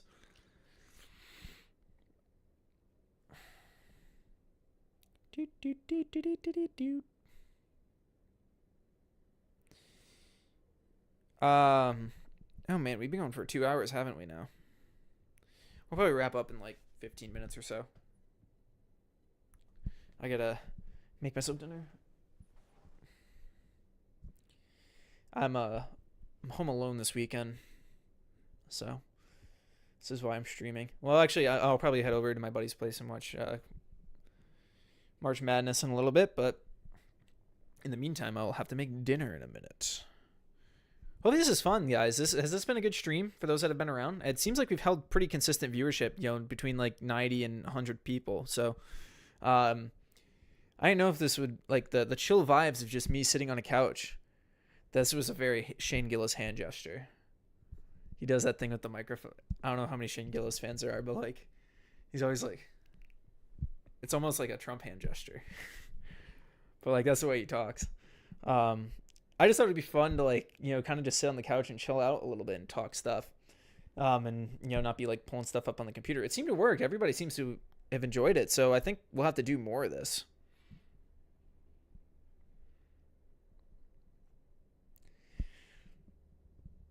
Yeah.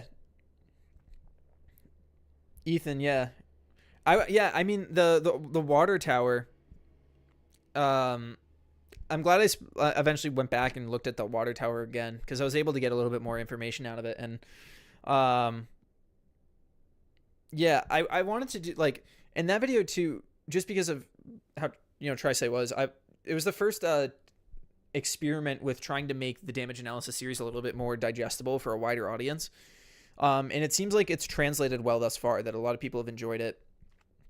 The Greenfield video was kind of interesting. It kind of the Greenfield video, while being still a traditional damage analysis type video where it's still very math heavy intensive and kind of just me talking through stuff, it hit like a much wider audience than I expected.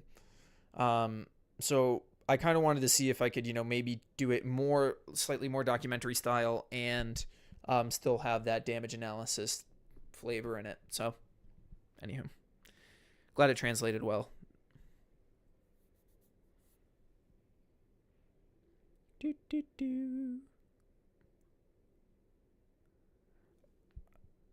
Oh my goodness. Felonious Foliage. Thank you so much for a super chat. Need a demonstration on this pencil sharpener. Let's see if I can reach this pencil. This is an unsharp. Okay. This is very deserving of a. This is an. Let's see if we can get it to focus. If I hide my face, it'll focus on the pencil. Come on, I know it's on autofocus. Whatever. That was worth trying. Unsharpened pencil. Are we up for this pencil sharpener experience? I'll really put my back into it. How about that? Do I turn this into like an ASMR thing where like I put the microphone like right next to the sharpener? I might have to move this cushion. My Amazon couch is squeaking. We'll put the microphone up here. This might be a horrible sound on stream, but we'll figure it out.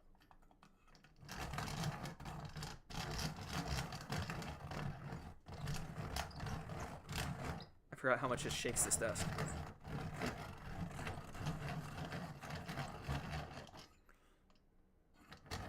This is like this pencil sharpener was in our basement, and it's like the best pencil sharpener I've ever owned.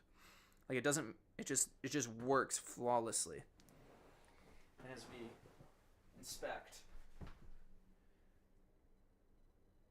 autofocus pull, come on.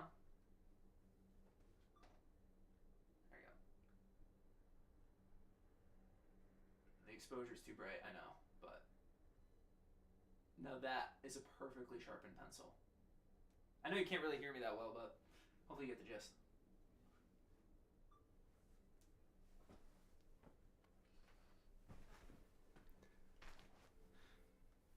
Put it behind my ear now. Now, is that the most riveting of stream things you've ever seen? How was that audio? June 1st is actually going completely into ASMR. I hope someone screenshots that and like puts it on Twitter and just be like, June 1st out of context.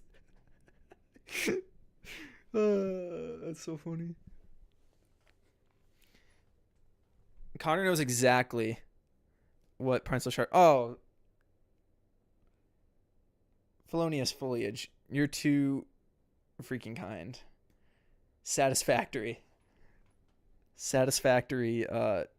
pencil sharpening.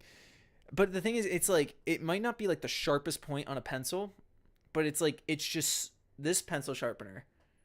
It's just so consistent. It just gets the job done. It doesn't like mess up the tip of the pencil.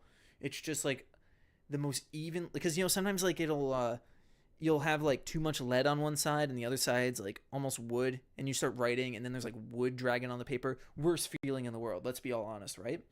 But to have like just like the most perfectly sharpened pencil, uniform all around, that's the type of sharpener you want. So I'm glad we got to demonstrate that. Connor has used this sharpener a number of times. He knows exactly where this was. This was screwed into one of the hand railings in our to the stairs at the bottom of the basement. I don't know why this pencil sharpener decided to reside in the basement, but it was the best pencil sharpener in the house, and you would always have to run downstairs while you're doing homework to go sharpen your pencil. So, yeah, everybody hates a lopsided pencil.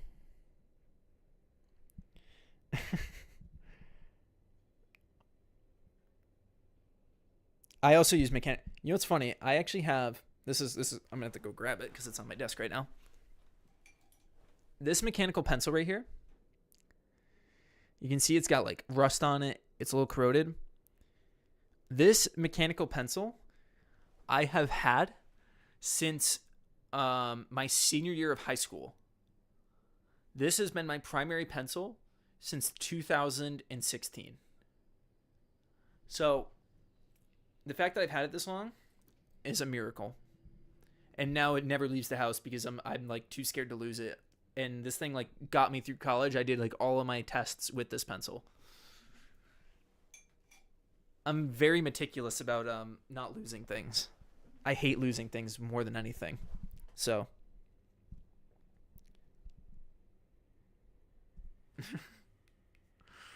this is a very fun stream. Moving Mark, Ethan, I'm on my recliner and don't really have a couch. Your channel, in my opinion, is one of a kind. I really enjoy the different angles of storms. Keep up the awesome work. Moving Mark, thank you so much for that comment. Wow. Ethan, would you ever oh, my thing jumped ahead again. Sorry. Ethan, would you ever be a damage surveyor like Tim Marshall if you aren't already? It'd be really cool in like 5 to 10 years to see you doing that. I think like I wouldn't want to be doing it on a regular basis. I think if I had the opportunity to do so I should pause because there's stuff that in the works. Anyway, I don't know if I would do it like as a full-time career. I think I was talking about this a little bit earlier, but I think what my niche has kind of been carved out to be is kind of not necessarily being like a pure damage surveyor, but like being able to like be the like a STEM communicator in, kind of blending meteorology, engineering, and translating it translating it for a general audience to absorb. Like if you watch some of my older videos, I'm a much rougher speaker. That was a brutal sentence. See, still working on it, but it's like I'm learning to sharpen my communication skills and kind of use that engineering foundation that I have in order to communicate threats and how to like best preserve yourself in hazardous weather situations. I guess that might be a kind of roundabout way to say it, but like I think I've found my way of kind of adopting the STEM communicator role, at least in the current time period. In next several years, I think something that I thought a lot about is like doing a lot more in the weather research field, specifically not necessarily in damage analysis, but like doing a lot in like weather instrumentation. That would be really interesting. There's some really cool people actually on the Discord server that in the June 1st Discord server that do work with weather instrumentation, but also stuff like storm shelters and stuff like that. That's something that I've thought a lot about over the years, that maybe that's a eventual direction that June 1st could go in that would be welcome. So anyway, do a setup tour, like a chasing setup tour. There's one on the second channel, the May 3rd channel. Used to be called June 1st Extra, but now it's called May 3rd. I think, guys, I'm going to wrap this up at in like 5 minutes. Oh my goodness.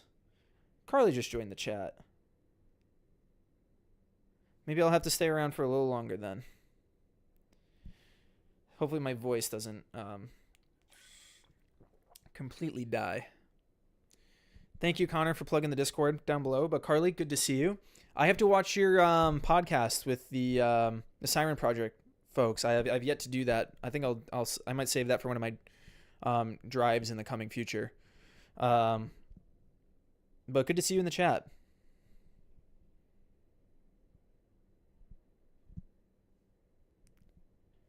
This is fun.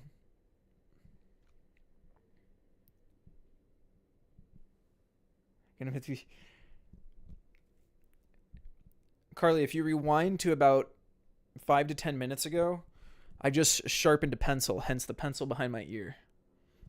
Oh, you can't put it behind this ear. This is the thing. My ears are not symmetrical. So I can only store a pencil behind this ear because my left ear is like deformed. So it doesn't stay on my left ear. Like if you take the side, I don't know what this is like really this is getting really weird. But like if you look at the side profile for my head here, like my ear is like flat, I guess. But then if you look at like this side, it's like cupped. This is like really weird. But like because of that, I can't put a pencil behind this ear. It doesn't stay. It only stays behind my right ear. This is the great. And yes, Ticonderoga #2, best pencil there is. If you're going to use a regular pencil.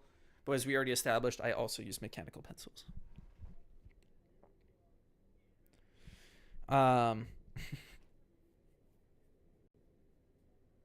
June the Builder. Let me get my hard hat. It's actually in the closet right here.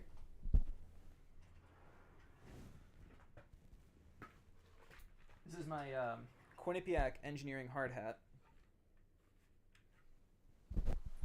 I'm just full Quinnipiac Engineering mode right now. And then I have my my storm chasing goggles, my Dusty from Twister outfit goggles.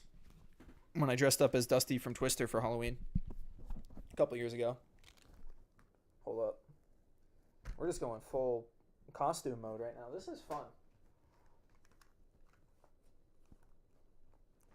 I hope someone just logs into the stream right now and is just so confused by what's going on. Yeah, this is it. Can't wait for this to be screenshotted. See, I should really just be streaming this on the second channel because like people are going to like tune in and see like the completely serious side of me like doing the actual videos, and then they're just going to like log on to a stream and it's just me dressed up like this right now. This is fun. One damage analysis on the June 1st. So here's the thing. Maybe eventually there'll be a damage analysis on the June 1st tornado. But me and a good friend of mine, I don't know if I haven't seen him in the chat today. But a fellow content creator who has experience in doing very great video work in a professional setting, in a journalistic setting, have talked extensively about doing June 1st. So I made a documentary about June 1st, like on my personal YouTube channel 7 years ago. No, might be a little more recent than that. Beside the point. But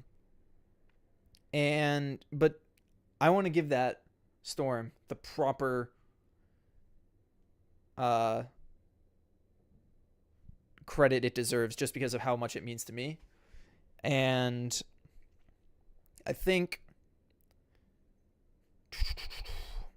it'll be the most involved thing that I'll probably do for something. Maybe that might not be completely true, but when it comes time to do that project, it'll be the most involved project that I will have done up until this point, just because of how much that tornado means to me.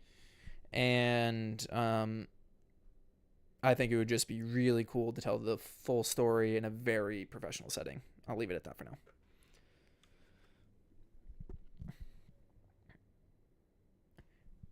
So the Quinnipiac hard hat, just because we're going to talk about it. This was, I added June 1st stickers to it, but Quinnipiac engineering tradition is to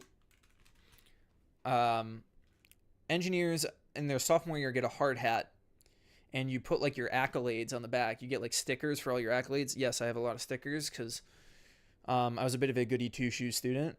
But so it starts. You get your hard hat your sophomore year of engineering. You get your discipline sticker. So like what discipline of engineering you were. So I was a mechanical engineer. So I got that my junior year, and then you get your graduation year, your senior year. So 2021 was when I graduated. And then these are like the Greek letters on the back are different awards and stuff. So like I was internship row was, or this was IOTA, I should say. Row was I believe research. So I had like two research publications that I had. Um, Sigmas were academic, I'm pretty sure, or no, maybe alpha was academic, like having above 3.5 GPA or something in a semester. And then what were sigma? I forget what sigmas were. What was sigma? Might have been like service projects or something. Anywho, thought it was, I don't know. So now this is my Hail Hard hat. And I got featured on the Quinnipiac School of Engineering Instagram page because I had like a picture of me in front of a supercell with like a handful of large hail. It was fun. Connor, thank you so much for plugging stuff in the chat. You're the absolute freaking goat. Um, Sorry, I have been neglecting chat. Okay. Ooh, this is a great question from Carly. Do you miss 9 to 5 engineering ever? Yes, in very specific instances.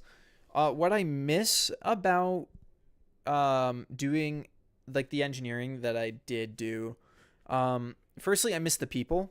I had the opportunity to work with some really really good people, and so that was the hardest part about leaving, just because it was a very tight knit group and a very well functioning group that I was a part of. Um, but at the same time, too, I miss like it sometimes gets lonely. And Carly, I imagine you know this too. But it sometimes gets lonely making content, I think. And I've been open to doing more collaborations and stuff too recently, and I think it'll help this upcoming storm season when I'm going to be doing more stuff out west. Um but like just because like particularly like um you can get, if you're really working hard on a project, it can be pretty lonely. And you don't really see that many people during the day. You're kind of isolated. Whereas like in the 9 to 5 engineering setting, like I would be talking to people all the time just because like, you have to. As an engineer, you're working on projects with other people. You'd be in meetings and all the time. So that's probably the thing I would miss the most. Um, and I think the other thing is that I would like to do more engineering type stuff with June 1st eventually soon, where I do more design work, and not just like analysis work. That would be because I was a design engineer. I wasn't that much of an analysis engineer. I was primarily a design engineer. So um, it would be fun to do more of that stuff again. That's the stuff that I miss the most. That's a good question. Thank you. Um, oh, Carly, I have your. It's funny. I have your two storms sticker. I have one my on my little window on my Subaru Crosstrek, and I have the another one on my big Pelican case that I wheel all my gear around in. I just saw people talking about stickers, so everyone's laughing about sigma, the Greek letter sigma, which is used for stress for in engineering scenarios. It's lowercase sigma, not capital sigma.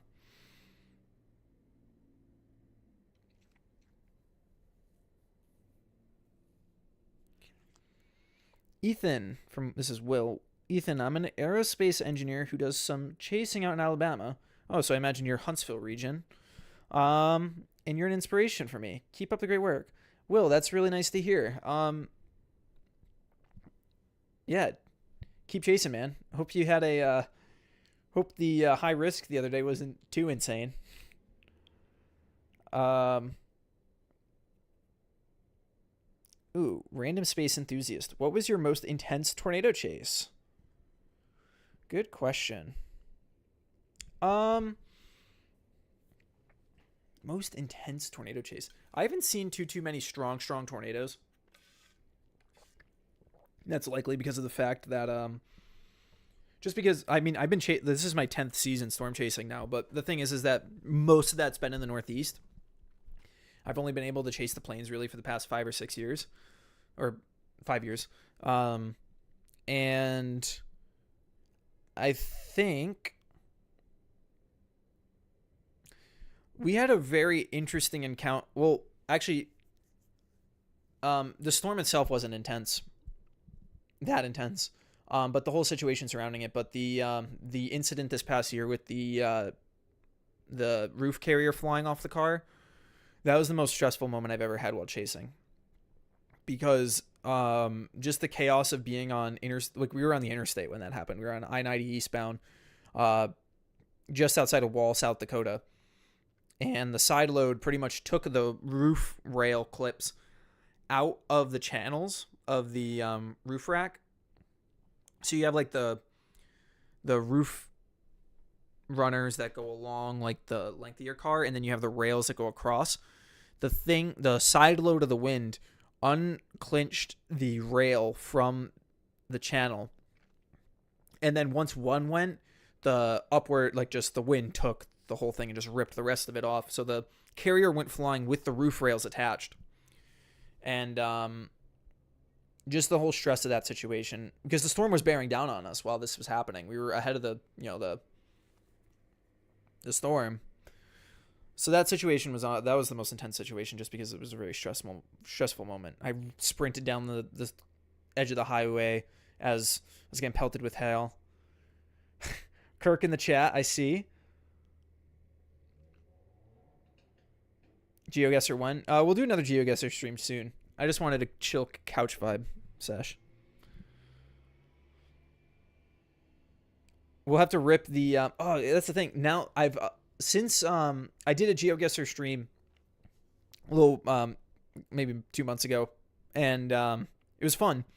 But in the meantime, I created a GeoGuessr map that has EF4 and all EF4 and EF5 tornado tracks in the United States. Connor, I don't know if you'd be able to get a link to that map. Maybe that would be a fun thing to put in the comments. So if you're a GeoGuessr fan, you're probably a tornado fan as well, obviously, if you're here.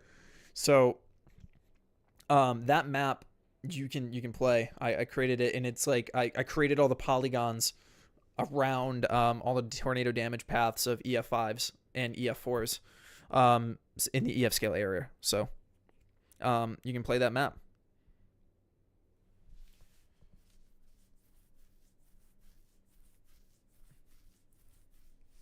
Familiar face in DFW Storm Chasers. How's it going?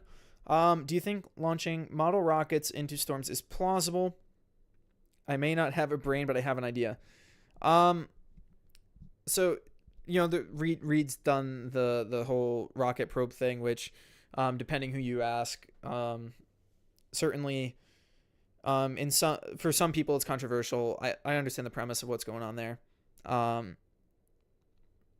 However, I think the issue, like,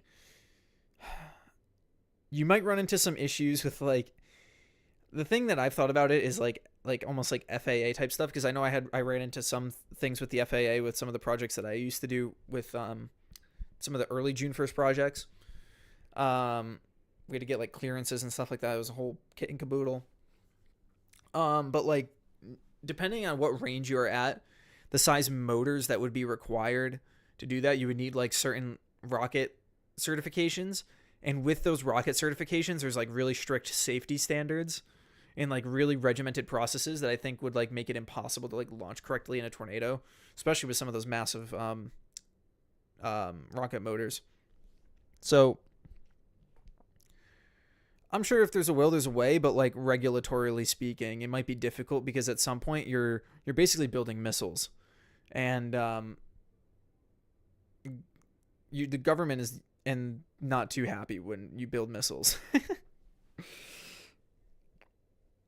So I think I'm gonna wrap up fairly soon here, people. My voice is getting a little bit strained, but this was fun, right? Was this a good stream? I feel like we've maintained a pretty strong viewership throughout this stream, right? Seems like everybody's enjoyed it. I've had a lot of fun doing this. We'll have to do this again, because I like just like sitting here and talking about weather, because Lord knows my girlfriend doesn't want to hear me yap about weather all the time anymore. So I gotta catch up a little bit.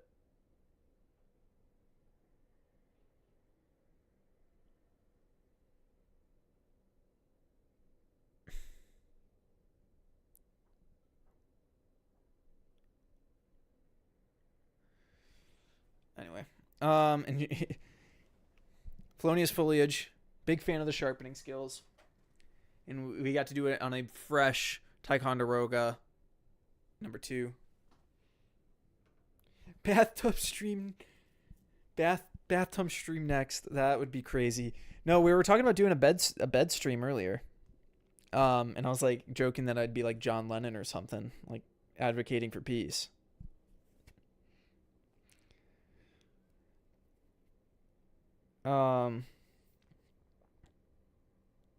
Peak June 1st stream. Yeah, we'll have to. I say this every single time, every time I stream, that I have to do more of these streams. I have fun doing these, and it's cool to get to talk to all y'all. Listen to that Massachusetts boy using a y'all. That's crazy. But yeah, it's just a good opportunity to kind of talk some stuff, hear questions from you guys, and it's just fun. And it was worth moving this part of my Amazon couch to from the living room into the studio so I could chill. Yeah, I can't move my bed, unfortunately, from the other room into this room. It wouldn't fit. This office space in my apartment, because it's technically a 2-bedroom apartment, but this room is significantly smaller than the bedroom. And yeah, the bed wouldn't fit. This is a 4-story walk up too, so I'm definitely gonna have to hire movers, I think, when I move out of this place. But we're gonna be here for another year. Moving in was not fun. 4-story walk up. Legs are strong, thankfully, because of it. Oh, why don't you have channel memberships set up? I should turn on channel memberships. It's because I don't know. There's a June 1st Patreon. And I kind of wanted to keep, I guess, like, I wanted to kind of keep things in one place, but I don't know. Maybe I should turn on memberships and just like figure out a way to link the two between Patreon or whatever.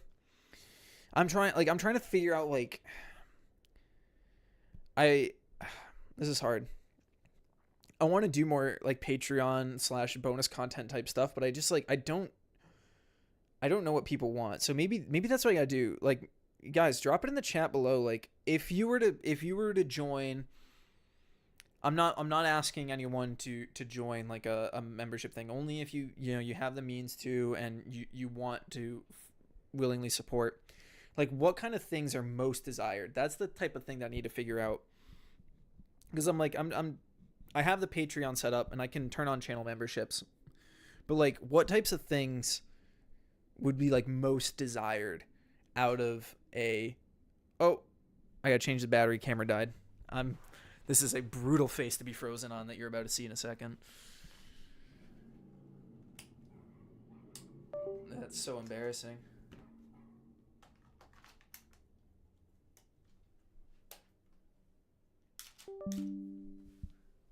All right, are we back? We're so back. Beyond back. Oh, Jacob. What's up, man? 2025 wedge intercept fun. I think I drove by you in Illinois. I'm like 95% sure it was you that I drove by at some point during the chase on Illinois. I thought you were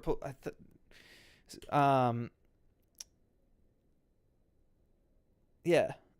Either way, well I'll definitely see you in a I'll definitely see you out there this year. So we'll have to catch up. It's been a couple of years, I feel like, since that time. It was Applebee's in Lubbock, was it not? Yeah, that was several years ago now. Jeez, time flies, right? I think Q&A, behind the scenes, etc. Most people like supporting the creator, so for like anything's good.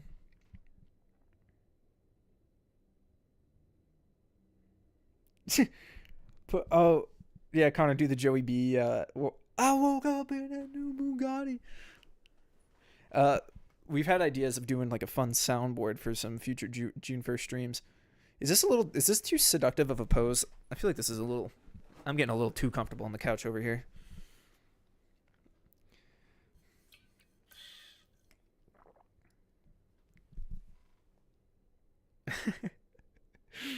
Oh.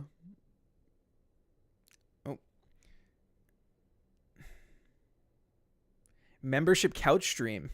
Maybe that's what I do. Like once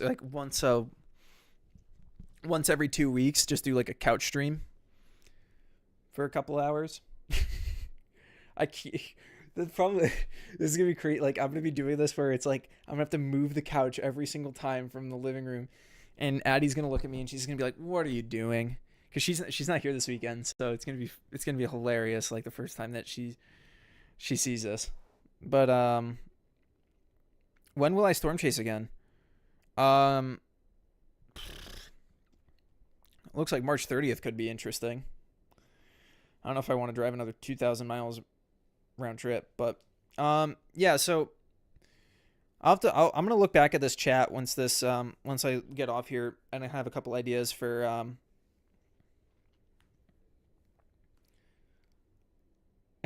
that's it. The bed stream would be crazy. Okay, all right.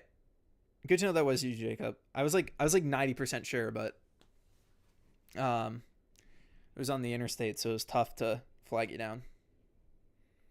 Anyway, we'll definitely we'll see each other at some point this spring for sure. Um, yeah, after the Seminole Day. Yeah, that day. They had moderate risk. Wasn't that moderate risk day? Or no, that wasn't the moderate risk day. That was the yeah, no, that was um Loop Tech May 18th. Right? Yeah. Yeah, Seminole, I guess. I don't know, Texas Panhandle confusing, man. Anywho. Um yeah, I'll have to come up with a couple ideas. I'll turn on channel memberships, I think, and I'll find a way like whatever's on the I'll make it as such so like the Patreon and the channel memberships are like mirrored as such. So I'm gonna explore that maybe tonight. Actually, I might. Um, it'll probably be a tomorrow morning issue. I might might need to just brain rot for the rest of the night and watch college basketball with the boys. But anywho, this is fun, guys. How should I end this stream? I was thinking about playing a little guitar, but I don't know if that's just going too hardcore at that point. Like if that goes too far beyond the vibe of chilling on the couch. But I'll let you decide how we should conclude things on this lovely Saturday evening, which I'm so blessed that so many of you decided to come out. It seems like we've held a pretty consistent viewership this whole time, and you guys asked some really good questions. I'm sorry if I didn't get fully to your question or not, but oh, did I say college? Did I say college football? I meant college basketball. I might watch hockey too. I don't know. I'm more of a hockey guy, but because it's March, as I say, what is it? What's why am I blanking right now? This is March. That's the phrase. Play a Nirvana. Oh, let me get a. All right, I'll get the guitar. Give me 1 second.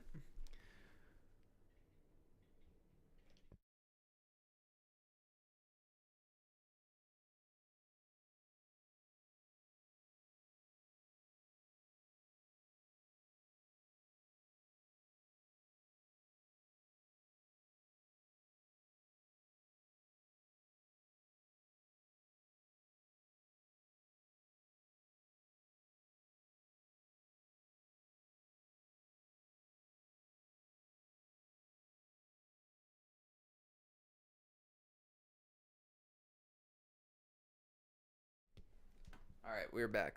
Um, oh wait, where's my mic stand? Oh, it's in the corner.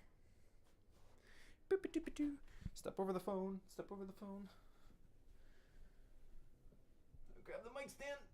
Oh, the bass on this thing's heavy.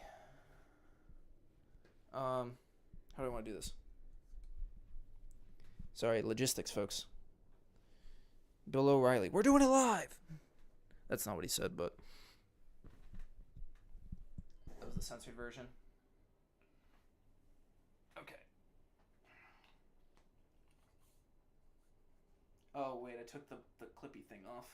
I don't think I can put this on without unplugging the microphone. Give me a sec. Sorry, the audio might get really screwy in a second.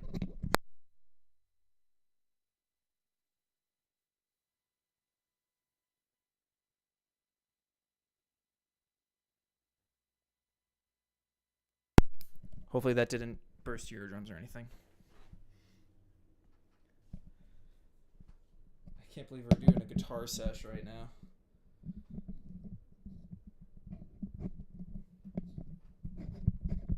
Screw in the microphone into the mic stand. This is riveting content, and we all know that, right?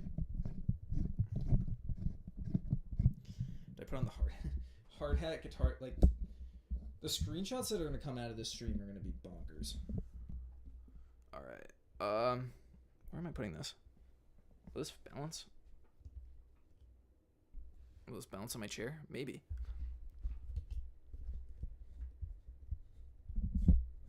There we go.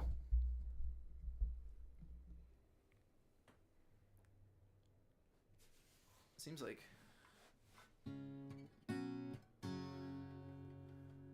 Oh. We are so back.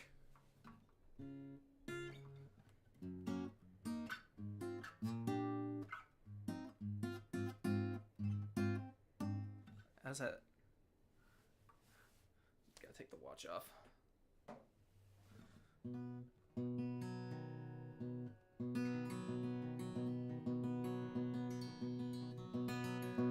I don't know.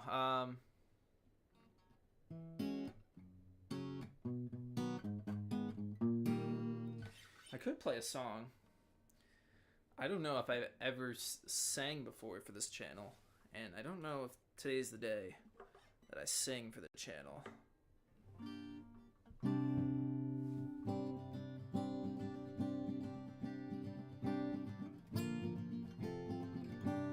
Oh wait, that was too high.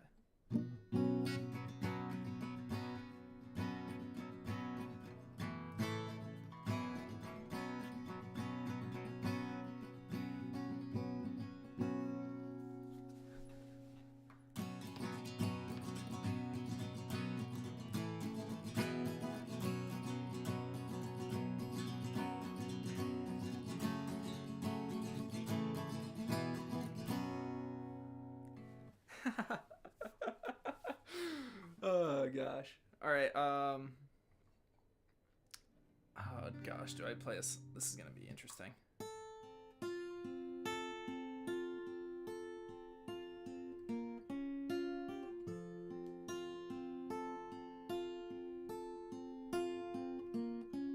A heart that's full up like a landfill. A job that slowly kills. Oh wait, hold on. Do I really want to be playing Radiohead right now? I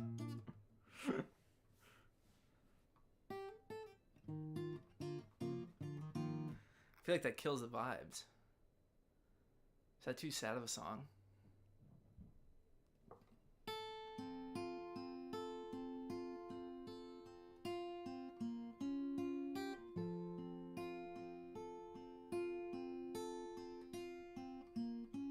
A heart that's full up like a landfill.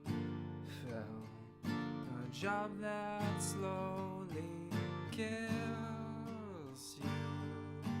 Bruises that won't heal.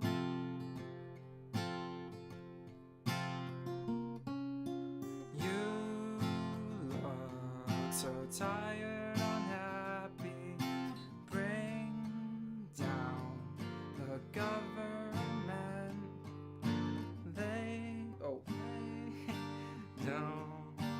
They don't speak for us.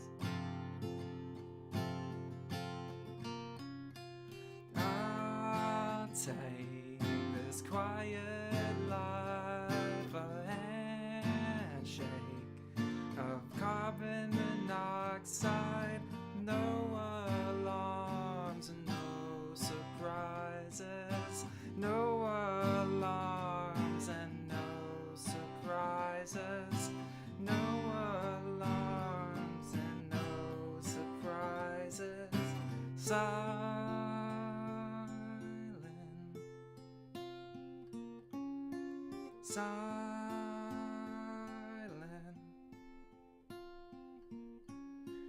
This is my final fit, my final belly ache, and no alarms, no surprises, no alarms and no surprises, no alarms and no surprises, please.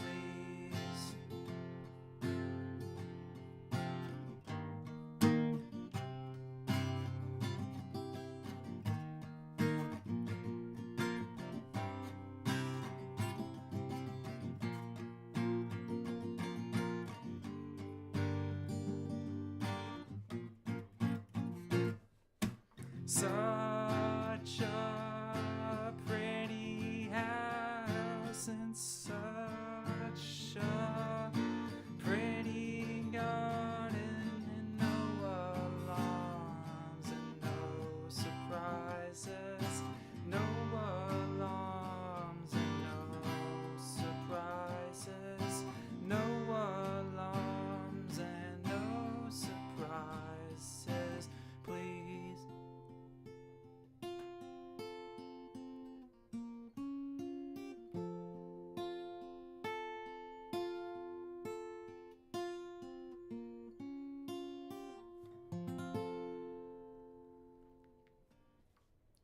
It's funny. Hopefully that wasn't too brutal. I learned that. I just started learning that song, or just learned that song. I mean, obviously, great song, but it's pretty easy. So I got more positive vibe songs too, but I'm still trying to figure out the. Like I said, hopefully it wasn't too. Next stream we need like a stone.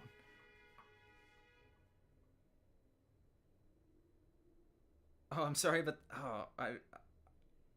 yeah, YouTube starts like putting ads on streams and stuff. It's crazy.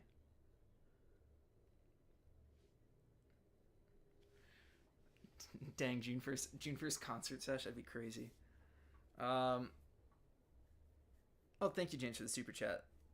That was kind, man. I was about to do. At first, I was debating on doing. You probably figured I was debating on doing Edmund Fitzgerald.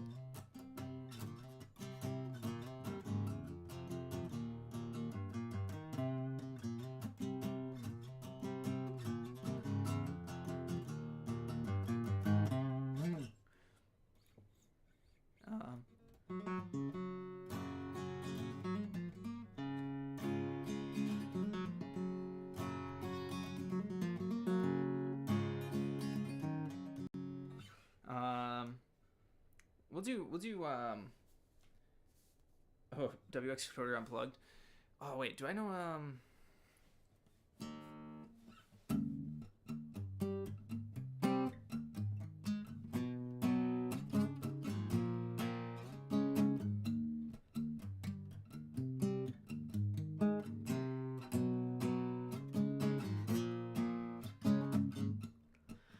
so happy 'cause today I found my friends. They're in my right? Isn't that that's yeah, that's the opening of Lithium.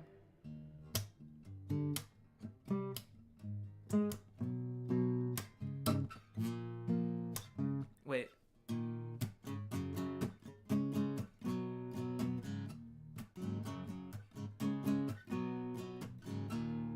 Polly wants a crack her. Think I should get off her first. Think she wants some water to put out the blowtorch. Is it me? Haven't seen. Let me clip dirty wings. Let me take a ride. Cut yourself. All right. I gotta like actually complete a song here. See, this is fun, guys. This is so much fun.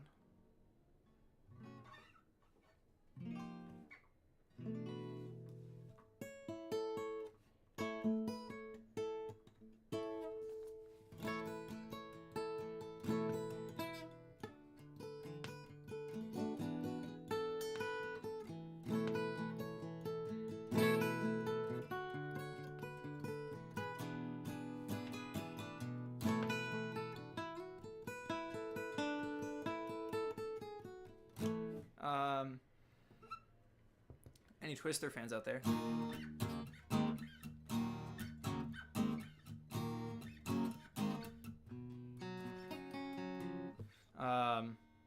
I'll do one last one, and then we'll close it out for the night. How about that? We'll do one full song through, one that I know quite well. Oh wait. Do we want a? I guess. Do you want like a positive vibes Beatles song, or do we want a? Hey, thanks Kirk for the super chat. Thanks, man.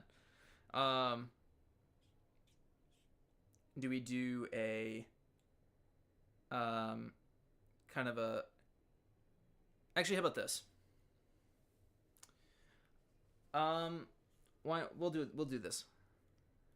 So this is gonna end on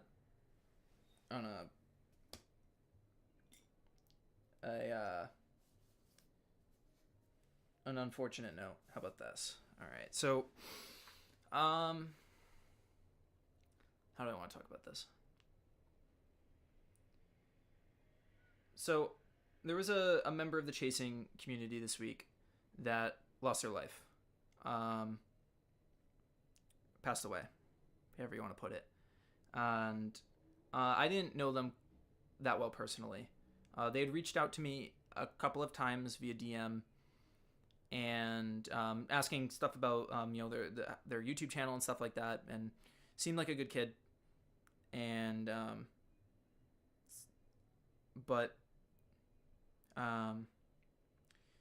life works in mysterious ways sometimes, and sometimes lives are cut too short too soon. And personally, this goes back a number of years. I lost a good friend of mine in elementary school, or not, in middle school, in 2013, and it was tough. But there was a song that always, it's probably a classic song for this type of thing, but it's worth playing right now.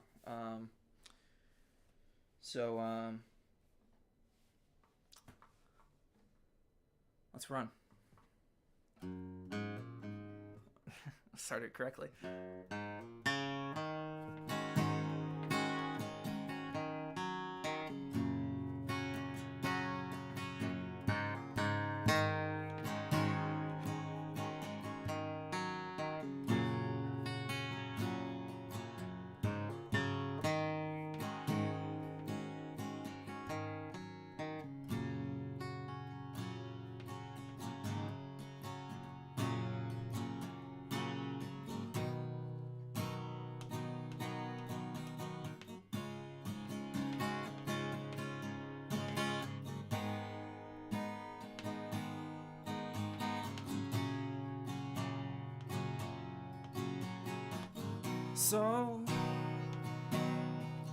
So you think you can tell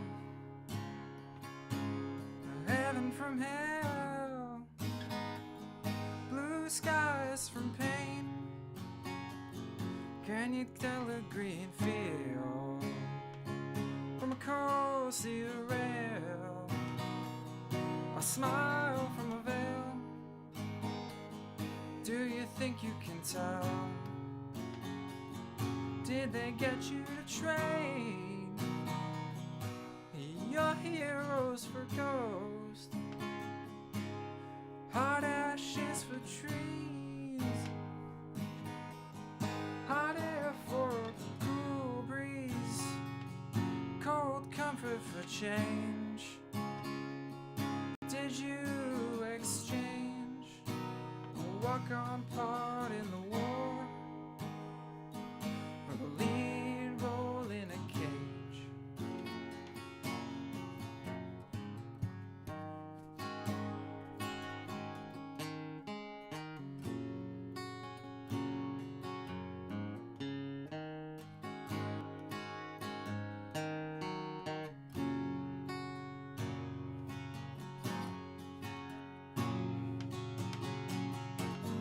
How I wish you were here. We're just two lost souls swimming in a fishbowl, year after year, running over the same old ground.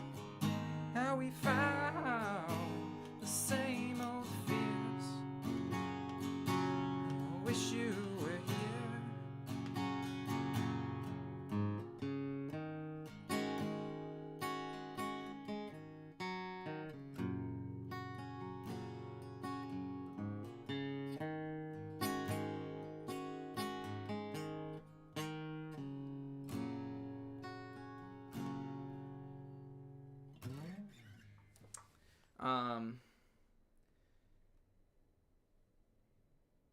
It's been a while since I played that song. On that note, thanks everyone for joining. That was for Chase. And yeah.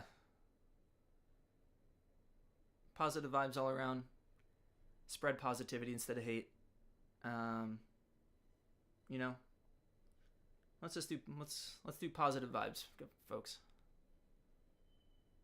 Positive vibes. Thanks everyone for joining, and we'll do this again sometime soon. How about that? Cheers.